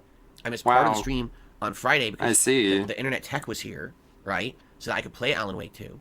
Keep in mind that this guy's internet was not down. He totally could have streamed playing these games and been totally fine. The only thing that didn't work was his laptop, so he couldn't check the chat other than on his phone, and he couldn't be inconvenienced enough to actually check his phone for chat. And I've already mentioned it in this very video that the tech having to come on a Friday and interrupt his Alan Wake 2 stream is entirely his fault. Because they offered to come on Thursday, his day off. You know, the day that wouldn't have interrupted any of his streams, that wouldn't have interrupted his cash flow at all. But instead he told them specifically to show up on the day that would most inconvenience his streams. Make that make sense. And I thought we weren't supposed to be counting his tips, and now he's sitting here talking about all of the streams he missed and all of the income that he didn't make and YouTube ad revenue. Dude, this is why people are obsessed with how many tips you make. This is why people count, because you make it such a large part of your content. But I guess it's too late to stop now because the people who care are never going to not care again. And just like everything else, you've got no one to blame for that but yourself. That seems to just be the theme for today. Then I missed the React stream on Sunday, and then I just missed Monday, Tuesday, and Wednesday. So that's what, 7, 8 streams? There's no way to make that money up. All right? None. Zero. So I'm sorry. I really wish it didn't happen. I wholeheartedly apologize to everyone out there. I didn't want to get sick. It wasn't my intention, obviously, to get this sick and to feel this shitty and to not be able to work and not be able to stream and not be able to provide for my family and not be able to enjoy games and to give you what I promised you. I promised you a marathon. It can't happen. I promised you a react show that I never intended to get this sick. There's no way I can do 2 at once, and there's no way I can make up for it. Not with the schedule the way it is or how behind I am right now. You absolutely could do the marathon, and you absolutely could do 2 react shows pretty much back to back. But instead of figuring out how to work it into your schedule or figuring it out at all, you'd rather just throw your hands up and say that you can't do it because you're behind and you have to get these games completed and off the conveyor belt so you can move on to the next ones. And him sitting here lying about it makes it so much worse, because his entire content would be much more palatable if he was just honest. But it's the fact that he wants to act like an ass and then lie straight to your face 24/7 that's the problem. And that's not me in any way saying that his content would be good. It would just be more palatable to not have someone lying to your face every single time they open their mouth. It can't happen. So I gotta ask for some understanding. If you're someone who's a true fan of mine who likes my content, please understand what's going on, and I hope you're not upset. You have a right to be upset, and if you are upset and you do not want to continue to be a member over on my DSP Reacts channel because there's 1 week that I have to skip the show because I was so sick, then so be it. You have the right to cancel your membership right now, all right? But you have the right to do that. I can't stop you. I would urge you not to, please, because obviously I'm going to continue with the content on that channel as normal. Now that I'm going to come back, whenever I do come back, whether it's tomorrow, Friday, or whenever, and it would be really unfortunate to lose a ton of the support over there. I've loved the React channel this year, but I tell you, the only reason that channel is worth doing is because of the memberships. I don't make ad revenue on that channel because all the videos get claimed by third parties. So if I don't have members who are paying to be on the show, the channel is not profitable. I might as well just drop it. I don't want to drop it. I like doing it. So he said that it's okay if you cancel your membership because you didn't get the product that you pretty much paid to get. But he urges you not to, because if you cancel your membership, then he doesn't make profits on the channel and he's pretty much just going to stop doing it. So he's trying to fearmonger you into continuing your membership even though he doesn't deliver on his promises, on the off chance that maybe your membership means that he's not going to make enough money to continue doing the project at all. I mean, you can see how that comes off as scummy though, right? This just sounds to me like the guy who cheats on his girl, and when his girl decides that she's gonna leave him, he threatens to do something drastic because he can't live with the repercussions of his actions. I understand that I didn't give you guys the content that I said that I would deliver to you, but if you all cancel your memberships, then I would just have to close the whole channel down, I guess. And why can't this dude do anything out of the kindness of his heart for his audience? Why do you 100% have to make profit on every single thing that you do on YouTube? If your audience likes and appreciates the React content, even if you don't make money on it, it should just be a service that you do for your audience because you want to entertain them. I understand this is your business and this is how you make a living, but it just comes off as scummy when you say things like this, that every single piece of content that you put out just has to be profitable. I really enjoyed doing all those horror movie reviews for you guys over the month of October. That was really fun. And like I told you, I wanted to kind of keep that momentum going this month. I guess I think Invincible season 2 is supposed to come out soon. I don't even know. I don't know it's what's just going one on. episode. Maybe I'll check tonight. Maybe I'll watch a few episodes tonight. I did end up watching the season premiere, but for some reason he thinks that every episode of season 2 is out already when it's going to be released 1 episode a week. It's now 11 p.m. My wife is asleep. My wife? You know, she's dead asleep. She's sick as shit. She's dead. And so now I'm like, well, what do I do? It's 11 o'clock. I'm not tired yet. I've been sleeping 3 days straight. Maybe I'll watch some episodes of season 1 to try to catch up. I don't know. But no. You see, I want to keep doing Maybe you should watch really I think Five Nights at Freddy's and do that review like you said you were going to do. It relies on memberships. And if people are now going to drop their memberships because 1 week I couldn't come through because I was so sick, it could kill the project. I don't want the project to die. So I would urge you, if you like that channel, please keep your membership.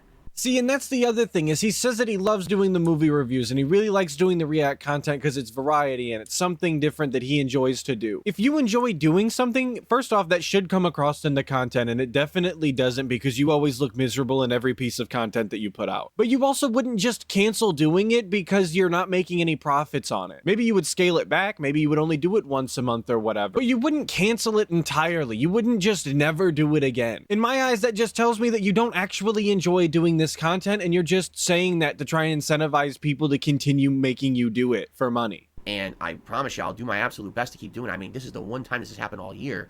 I hope it wouldn't happen again, but that's life sometimes, you know. This is the second sickest I've ever been. The only time I was sicker than this was when I had the flu when I was in my 20s, and I was sick for about a week, and I lost about 25 pounds because I couldn't eat. And then I went back to work and I got sick again, and was gone for another. It was like a recurring influenza. He's never I lost went to the doctor 25 twice. pounds Like, in yeah, his you went back way life. too early. Maybe one other time when I was a kid. The only time he lost 25 pounds is when he broke up with Panda Lee. I had chicken pox, and the chicken pox is no fucking joke. When I had it, it was real bad, but I don't think anyone gets it anymore because everyone has vaccines against it now, right? Like, we didn't have that when I was a kid, so I had to get the chicken pox, and I had to get sick as hell, sweating it out, disgusting pus-filled boils on your body. Oh my god, so gross. Why are you so disgusting? No one I'm wants glad to we hear could get the this. chickenpox segment out of Grandpa, because that's exactly what I wanted to hear. Old ass DSP telling me about the pustule boils all over his body that he scratched until they exploded and left scars. Thanks, brother. Really appreciate it. So, I've been sick before, but it's been a long time since I've been this sick. And I do my best, you know. It's been how many years? I didn't have COVID during the whole COVID thing. If this is COVID, it sucks that I got it now, but what are you gonna do? at least it That's seems like I'm life. through it, and I'm getting better, all right? And again, I know this has been rough for everyone. A lot of people, they know me as the most dependable guy out there when it comes to streaming and content. Is that what they know you as? They know you as the most dependable and reliable streamer when it comes to content? I thought you were known as the guy who jerked off on stream. Have I been misinformed, guys? I guess you learn something new every day. I mean, I said it earlier, the guy's definitely known for being here because he needs his check. He clocks in and clocks out, for sure, but he's not known as Mr. Reliable. That's not something that gets brought up when people talk about him on the internet. That's not what everybody knows him for. They're like, where have you been? Well, this is where I've been. I've been sick right now. I'm not even kidding you. Just sitting here talking in this video for the last half hour, I'm covered in sweat. Because I took my pill around 8:30ish, and what happens is, but when this pill takes hold of me, it kills all the pressure in me, but it also makes me sweat. So I've been like, for the past 2 hours, like, now I'm sitting here talking in my stuffy office. I don't even have the window open because I'm trying to not make noise here because my wife's asleep, and I'm sweating. I'm like, oh man. What does opening the window while your wife is asleep have to do with you trying not to make any noise? I don't have to How loud hide. is your goddamn window that you... Wait, what? Hold on, what? While you're here because my wife's... So I've been like, for the past 2 hours, like, now I'm sitting here talking in my stuffy office. I don't even have the window open because I'm trying to not make noise here because my wife's asleep. He doesn't want the window open because he doesn't want to make noise. What does the window being open have to do with your making noise?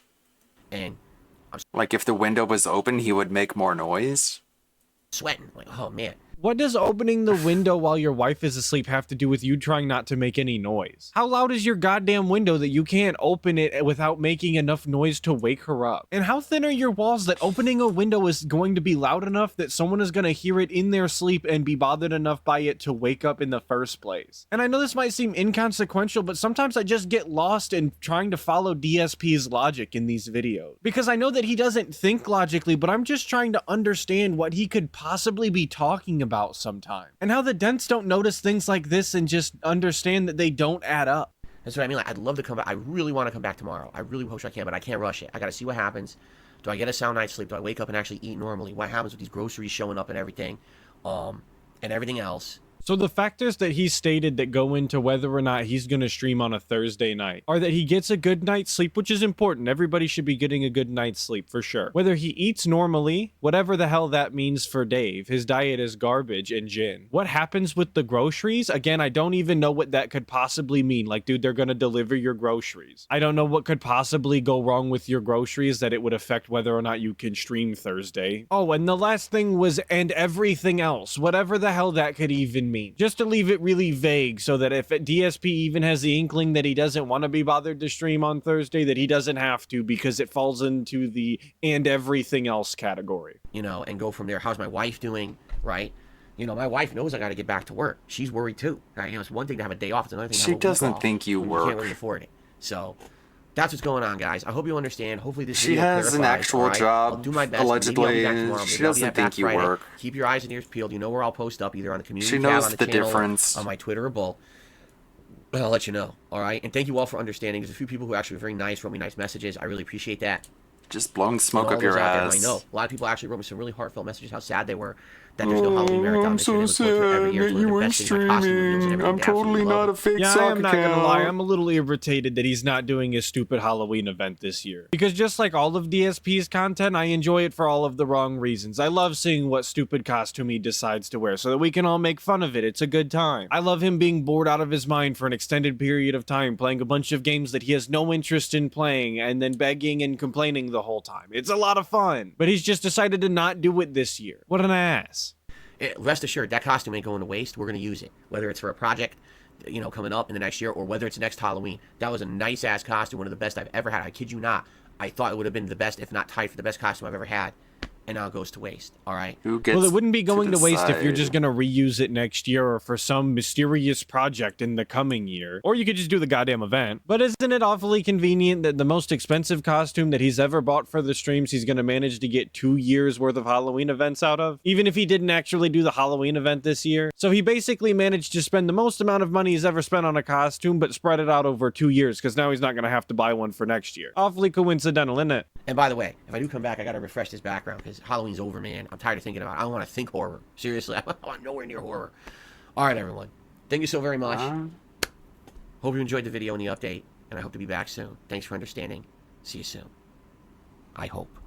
Wish me luck. I hope that cat feels better soon, too, because she's now got to go through what I just went through, and I wouldn't wish that on anyone, and now she's about to go through it, so...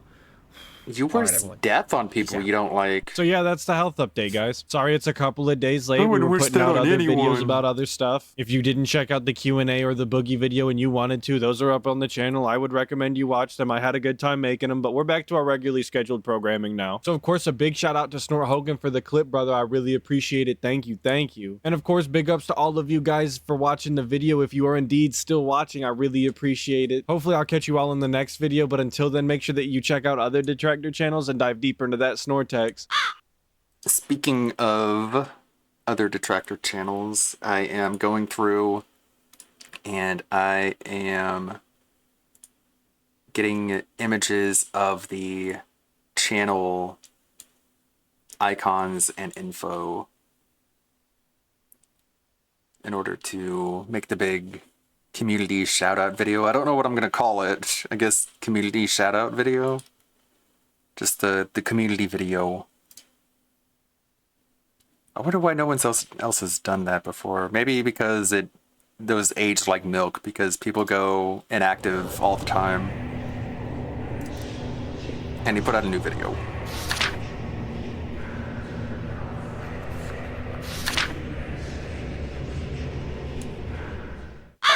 Well, let me tell you something, brother. Snort, snort, snort. Code. Drip. It's a lot of work. Snort. I got the drip. Go. Okay, time for our next story. Sorry for that. Our next story concerns a little company you may have heard of before called Bungie. You ever heard of Bungie?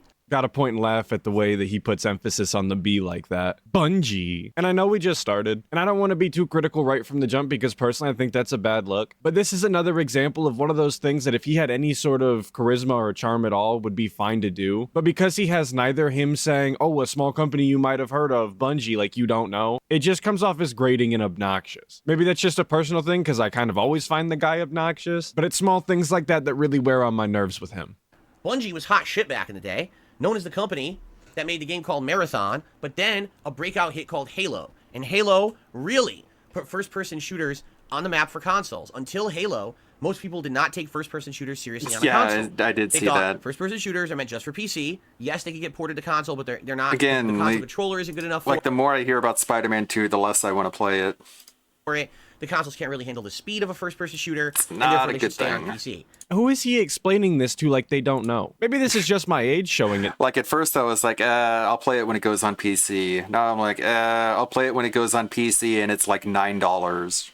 This point. But the guy always acts like his audience isn't full of children. I think he even likes to claim that his audience is what, in their By next week it'll be like, yeah, I'm going to play it when it's like $4. late 20s and 30s, but you would have to be a child to not know or have experienced it's yourself gonna be like, what I Halo don't wanna play CE it. did for console shooters. So either the guy understands that his audience is in fact full of children, or he just thinks that they're all dented to hell. And I really don't know which one's worse. Halo changed that, although admittedly, I almost feel like the whole Halo movement was a more mainstream movement And if you don't understand what I mean by that, like I feel like what do you mean gaming by was very mainstream? hardcore for a fan base Explain that it was to me. established and knew what they wanted. And then when Halo came about, it made What does first-person shooters mainstream cool mean?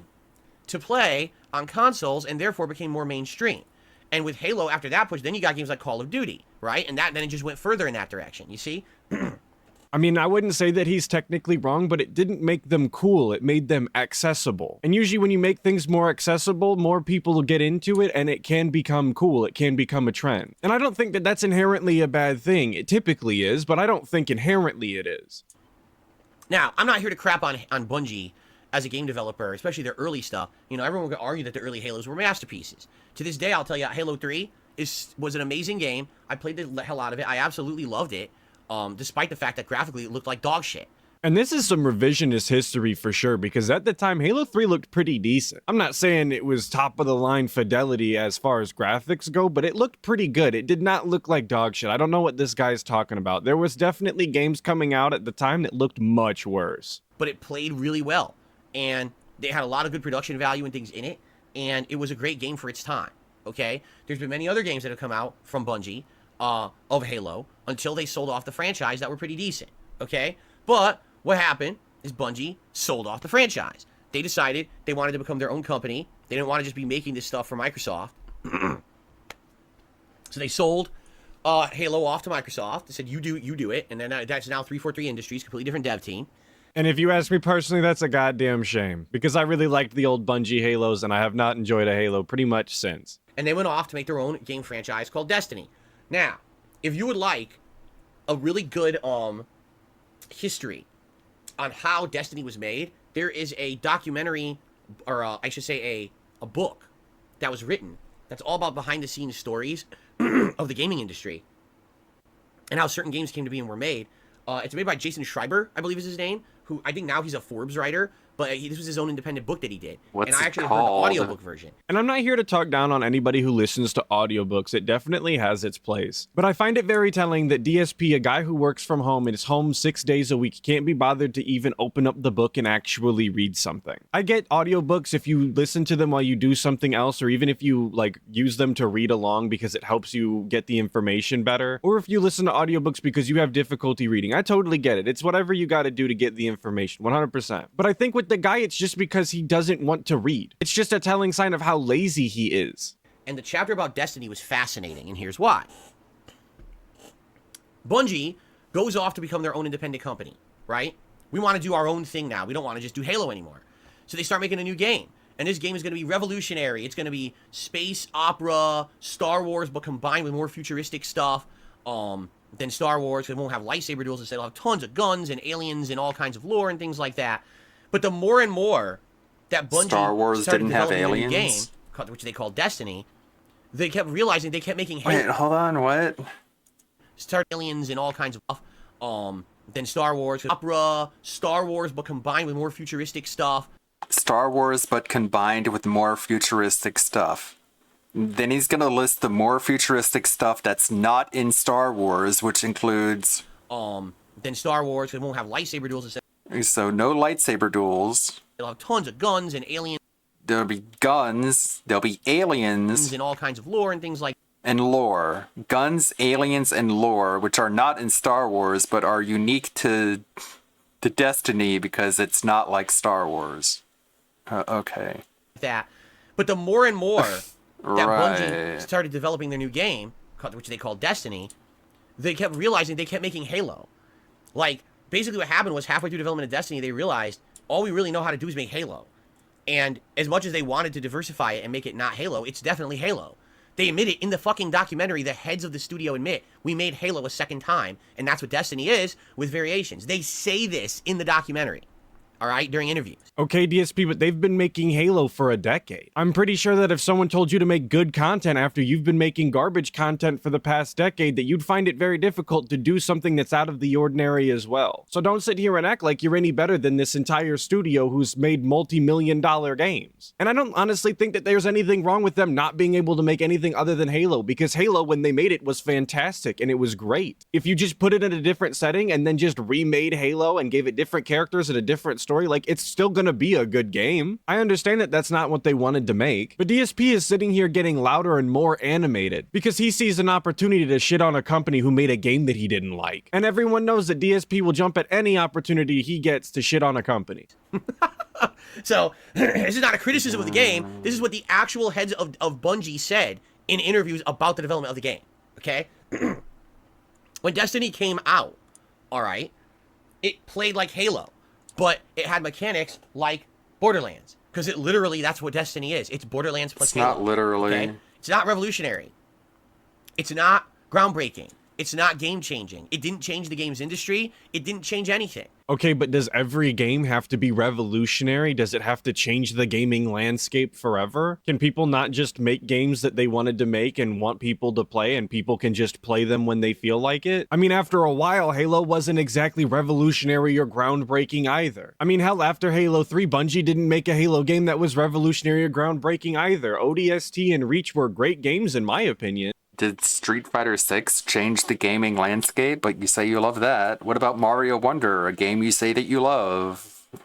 They definitely shined, but they weren't revolutionary or groundbreaking in any way. What it did is it showed the power of marketing hype, because it had such an insane marketing budget that when Destiny came out, What about everyone Alan was Wake 2? told all those things. A game It's you say you game-changing. love.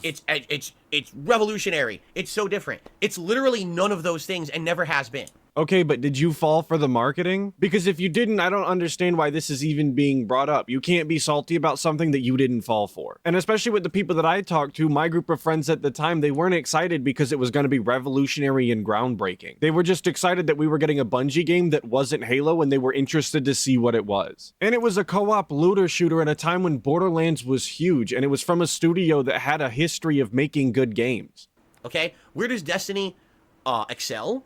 At being a co-op shooter game with your friends, right?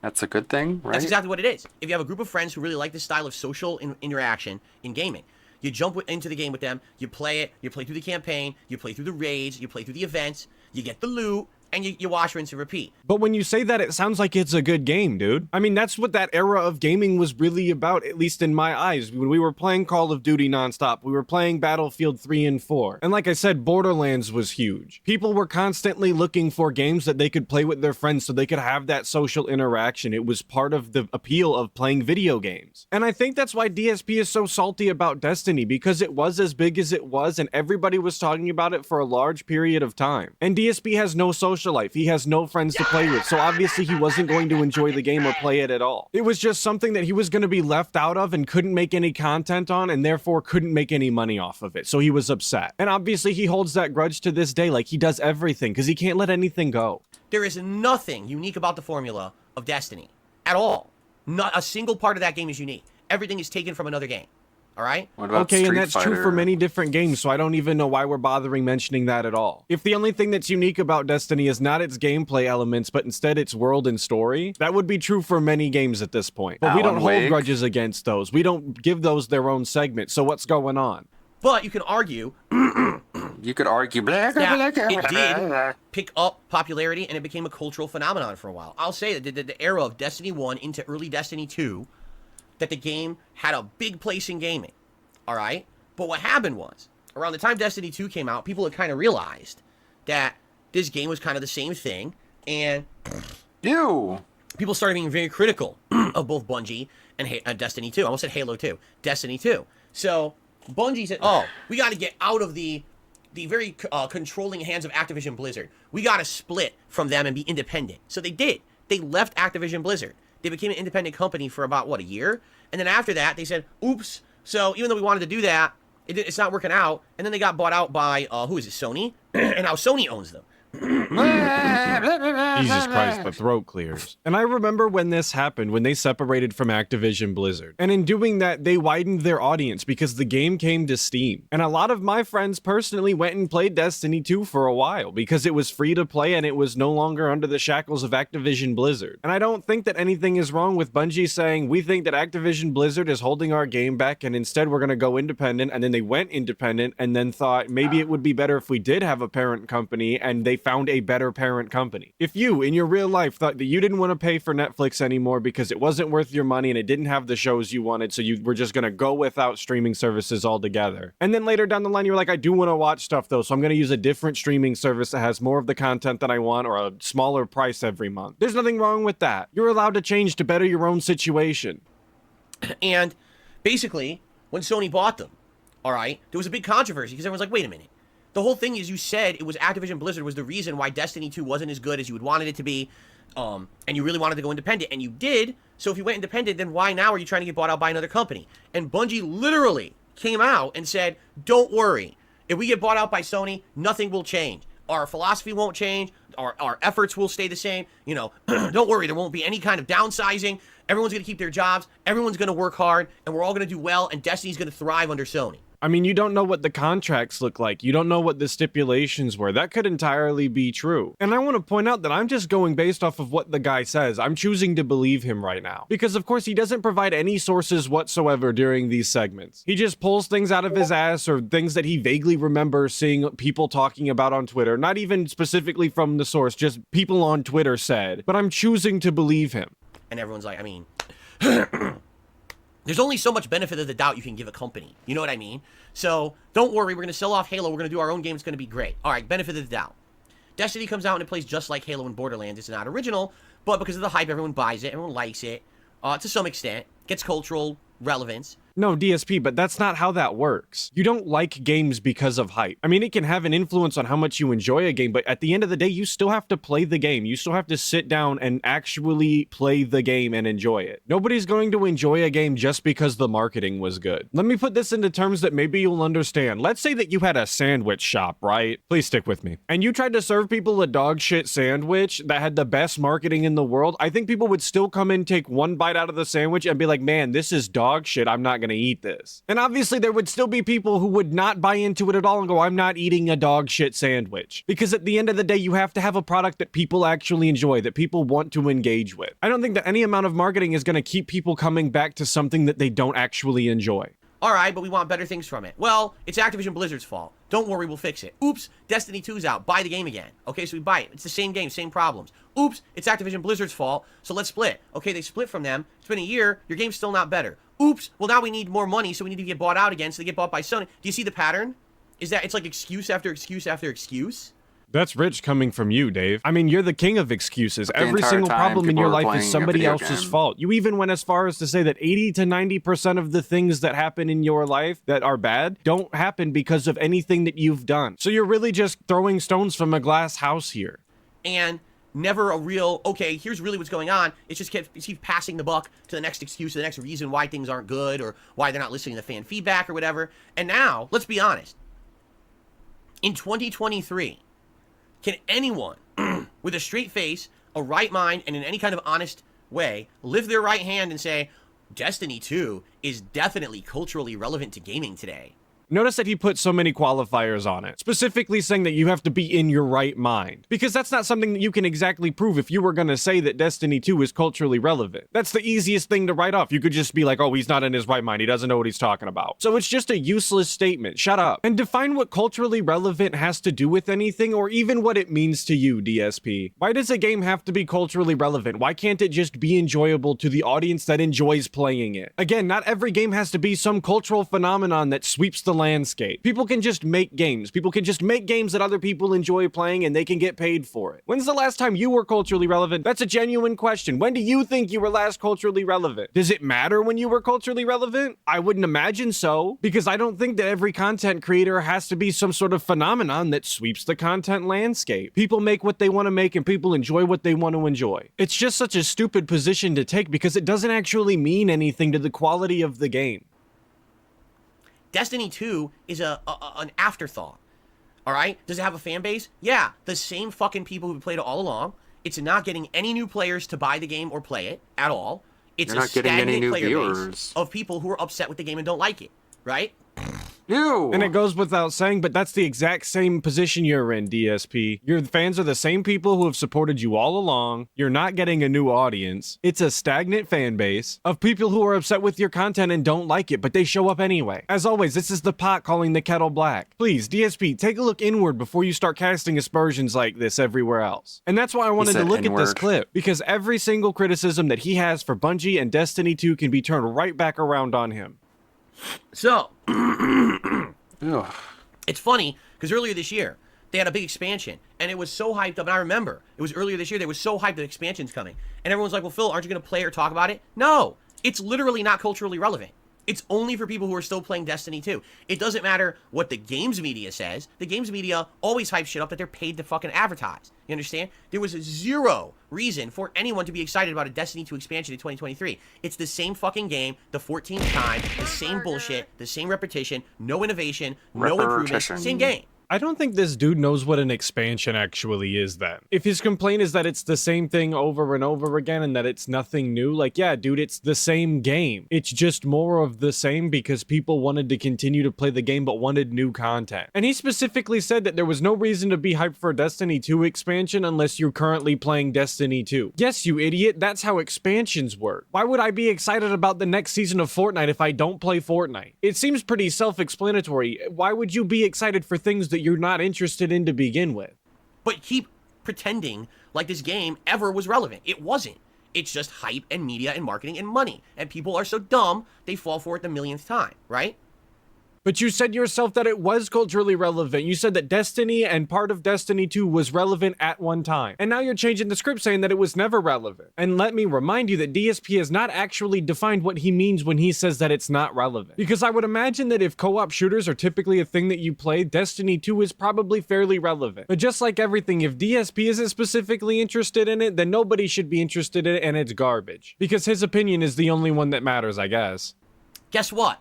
Finally this year, finally, the crap hit the fan. This year, Destiny's profits dipped by over 1/3. Yes, they have finally lost money. They're not making the money they used to anymore, all right? And what just happened was, they just did studio-wide layoffs. Tons of people just lost their jobs, all right? And what's funny is, I see people who are these fucking bigwig figureheads in gaming media and stuff, and they post up, oh, even though this was a great year for games, what an awful year for gaming development, and we really shouldn't say it was one of the better years for games because of all the people affected and who lost their jobs and stuff like that. And I see that, and listen, I don't want people to lose their jobs. But I think that you do, DSP. I really think that you want people to lose their jobs. And I don't even disagree with the idea. I personally hate having big business and big money in the video games industry. I think video games are suffering because of it. So if these big studios are losing a bunch of money and a bunch of people are losing their jobs, I personally don't care, but I'm not going to sit here and lie to you about it. And while I personally feel that way, I'm also not the one that's sitting here and pocket watching Bungie talking about how much money they are and aren't making. Because it's none of my business, to be honest. If it happens, it happens. I'm not directly involved in the downfall of this company, and neither is DSP, so I don't know why he's even talking about it. I guess because it's DSP and he's got to cover the gaming news. But how many gaming news stories has he just decided to not talk about because he didn't want to, or he didn't find it relevant to himself? But of course he was going to cover this because it gave him an opportunity to be negative and shit on a company that he personally doesn't like just because they made a game that he didn't enjoy. But I hate to say it, the bubble is bursting now. What's happening is these companies who used to be protected by their names or their laurels or the hype or the marketing, they're not protected by it anymore. It doesn't matter how much money you throw to advertise. You have to have a game that's going to be relevant to someone and that has value these days. And I think a lot of people now, oh, people are just too overly critical. No. Fucking play Destiny 2 and tell me there's anything about it that ever was worth playing. But when we say these same things about DSP's situation, we're the scum of the earth. He used to be able to get by on his laurels and his past of making content that people enjoyed way back in the day when he was pretty much the first one to do it or whatever he wants to claim. But anymore, that doesn't matter. You have to put out content that people actually want to see that means something to someone. And he'll sit there and say, oh, people are just too critical now and they nitpick everything I do. No. Watch any DSP content and tell me if there's anything that was ever worth watching. You can literally never have played a game of Destiny once in your life. You've missed absolutely nothing. If you know what Borderlands is and you know what Halo is, you've seen all of Destiny from start to finish. There's not a single moment you'll play the game and be like, oh, Eureka, that's different. It's the same game. So There was That's a never a lie. reason for anyone to ever play it. Unless you were interested in the story or the world, because neither of the two games that you mentioned have the same story or world that Destiny does. And despite how you're making it sound, none of the mechanics are exactly the same either. You're just exaggerating to prove your point, which might I point out is a terrible way to cover the news? ESPN has got to be the worst news coverage on the internet. This entire last decade could have never happened for Bungie, and nothing would have changed. All games around it would have been exactly the fucking same. You see? They are not culturally relevant at all. They are a company that since they quit Halo have done nothing worth anyone's time. But that's just not true, because Destiny and Destiny 2 had a fairly large player base for a large amount of time. And again, you said yourself that Destiny and the beginning of Destiny 2 were culturally relevant and a phenomenon. So which one is it, DSP? Were they culturally relevant at one point, or have they not done anything in the past decade that was worth anybody's time? It's absolutely insane that he can say one thing and immediately say the exact opposite in the following sentence and not realize what he's done. Sad, but true. Okay? So, that being said, is it not true surprising at all. that finally this year the bubble burst and people said enough is enough? Why are we spending money on this shit game? No. It was only a matter of time, and finally, the marketing ran out. You know what I mean? How many times can you advertise the same crap and say it's good, and it's the same shit again, and everyone's disappointed? Fuck you. You know? So is it surprising that you. finally the bubble burst and people are asking why they bother supporting this guy? I mean, how many times can he be putting out the same crap content and saying it's good and then leaving people disappointed? Like I said, every single critique that he has for Destiny 2 and Bungie themselves, he can level right back at himself, and it might do him some good. It's enough is enough, and people finally had their fill. So, sales are down, what happens? They gotta lay off employees. And now people are like, but they said when they were bought out by Sony that they weren't gonna have to lose employees. They're not losing employees because they were bought out by Sony. They're not losing employees because Activision Blizzard screwed them. They're losing employees because they can't make good games. Do you understand? They can't make good games. Why is it that you're a major development company of games and you only make one game? You ever think about maybe making more than one fucking game? That way if one fails, there's something else going on? Yeah, you idiots. Have you ever thought about just spreading your resources thinner instead of focusing on one project at a time? That way you can have 2 mediocre projects instead of one just okay project? I'm telling you, every company just needs to call DSP up before they make any major decisions at all. Because he clearly knows everything about business. That's why he had to file for bankruptcy. This would be like me only playing Alan Wake 2 right now. And if people don't like Alan Wake 2, me blaming Alan Wake 2. How dare Alan Wake 2 not be good because now no one's watching my streams? Why don't you fucking play a different game, you stupid idiot? Right? That'd be on me. I'd be a moron. So that's on them. You put all your eggs in one basket. You made a shit game for a decade. What did you think would happen? People would keep believing your bullshit for over 10 years? Your game sucks. Instead of criticizing playing only Alan Wake, how about criticizing only playing video games? Because that is literally what you do. You only play video games and you're like, oh, I'm not getting money for this. How dare you? How dare these games not bring in the attention that I want them to? And I'm not going to do the entire bit again, but DSP, you put all of your eggs in one basket with your terrible gameplay and commentary Thank style. you. Never thinking to innovate, never going out of your bubble to do anything else. And just like Bungie, you expected people to keep buying into your bullshit for over 10 years. And it apparently worked for you because we're at the 15-year legacy, dog. And if it worked for you, why wouldn't it work for them? They're just following the Phil Burnell model. Maybe they just forgot to start a React channel on YouTube. That was their downfall, right? This past year, they should have started Bungie Reacts. They should have got a bunch of their employees together and had them do the 1,000-yard stare past the camera at content that they don't actually care about for free money. Yeah, maybe that was the move that they missed. It always did. It never was good. Destiny 1 sucked. Destiny 2 sucked. It was 2 sucky things back to back. It wasn't Activision's fault. It's not Sony's fault. It's your fault because you don't know how to make a good game. You haven't made one in over a decade since you were making Halo. So either make good games or go out of business. Is he just pretending like he's in a boardroom? DSP really putting his business degree to work here. Who knew that there was 2 options in business, and the fact that you either make a good product or you don't make a good product and you lose money and go out of business. Wow, DSP, you're really on the forefront of business. I'm sure none of the super wealthy business types that work at these studios ever thought about that, but I'm gonna say it again. The same thing can be said to you, DSP. You either need to make good content or you can go out of business, but instead you get on live and beg every day. Do you not see the hypocrisy in the things that you say at all? I mean, maybe that was the other business move that Bungie had missed, taking out of the Phil Burnell playbook. They should have just started begging. They should have just told everybody that they needed you to buy the expansion or they weren't going to be able to pay their 2 big bills. But the problem is they were so insulated and protected for the longest time from fanboyism, from the money that they had from the Halo sales, that they thought they were invincible. They're not. They made a bunch of dog turds, and now they're going to live among the turds. Ew. It's sad but true. No, I it don't isn't. understand. It's I mean, not since true the at day all. that Destiny 1 came out and I played it for you guys, I said it sucked. So this game is not good. It's Halo plus Borderlands. It's nothing original. Who would want to play this? People who like Halo and or Borderlands might want to play the game. And they did, because again, Destiny and Destiny 2 had fairly large player bases for an extended period of time. Just because it wasn't a game that you enjoyed doesn't mean that it was automatically terrible and nobody should ever have played it ever. Your opinion is not the end all be all on the objective quality of video games, DSP. I hate to inform you if you didn't know. Oh, but it's the groundbreaking game you play with your friends. It's the fucking shit. There's nothing good poopy. there. It's there poopy never caca. was. It's If you're one of the turd. It's bro dookie. mentality gamers, It's bro, poopy. Poo-poo. Destiny is the most mainstream game, bro, and we're having fun, bro. You're a moron. Bro. You're a moron. Yeah, if you're Jesus. somebody who plays So video games toxic. casually and picks up popular games to play with, Man, he just works himself up into just a toxic frenzy. Like, he's literally admitted that the game was good when it came out and people played it and it was culturally relevant. You wouldn't have the drop off in player base if you didn't have the player base to begin with. your friends in your spare time, you're a moron. Sorry, I hate to tell you, but you're a dunce. You're an idiot, and you should probably go do something about that. I don't know. Go to the library, I guess. Actually, scratch that. Go listen to audiobooks, because apparently that's peak knowledge, according to DSP. And again, this all just stems from the fact that DSP has no friends to play with, so he doesn't find co-op shooters or co-op looter shooters fun at all. That's why he's so hostile about this. You fucked over the game industry by pouring your money into a dumb game for 10 years. Look in the mirror. You see that? That's the biggest idiot in the fucking room right now.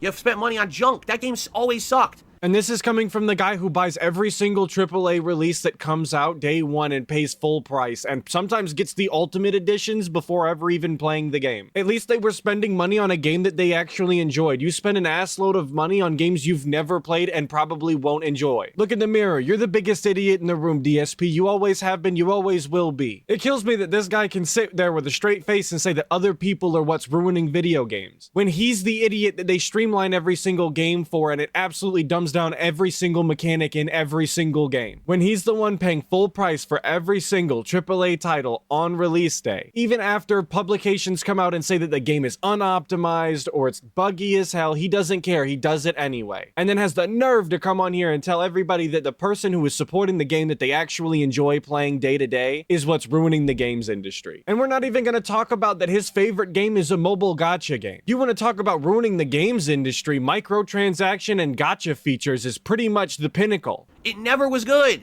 Not for one moment was it good. It was always bad.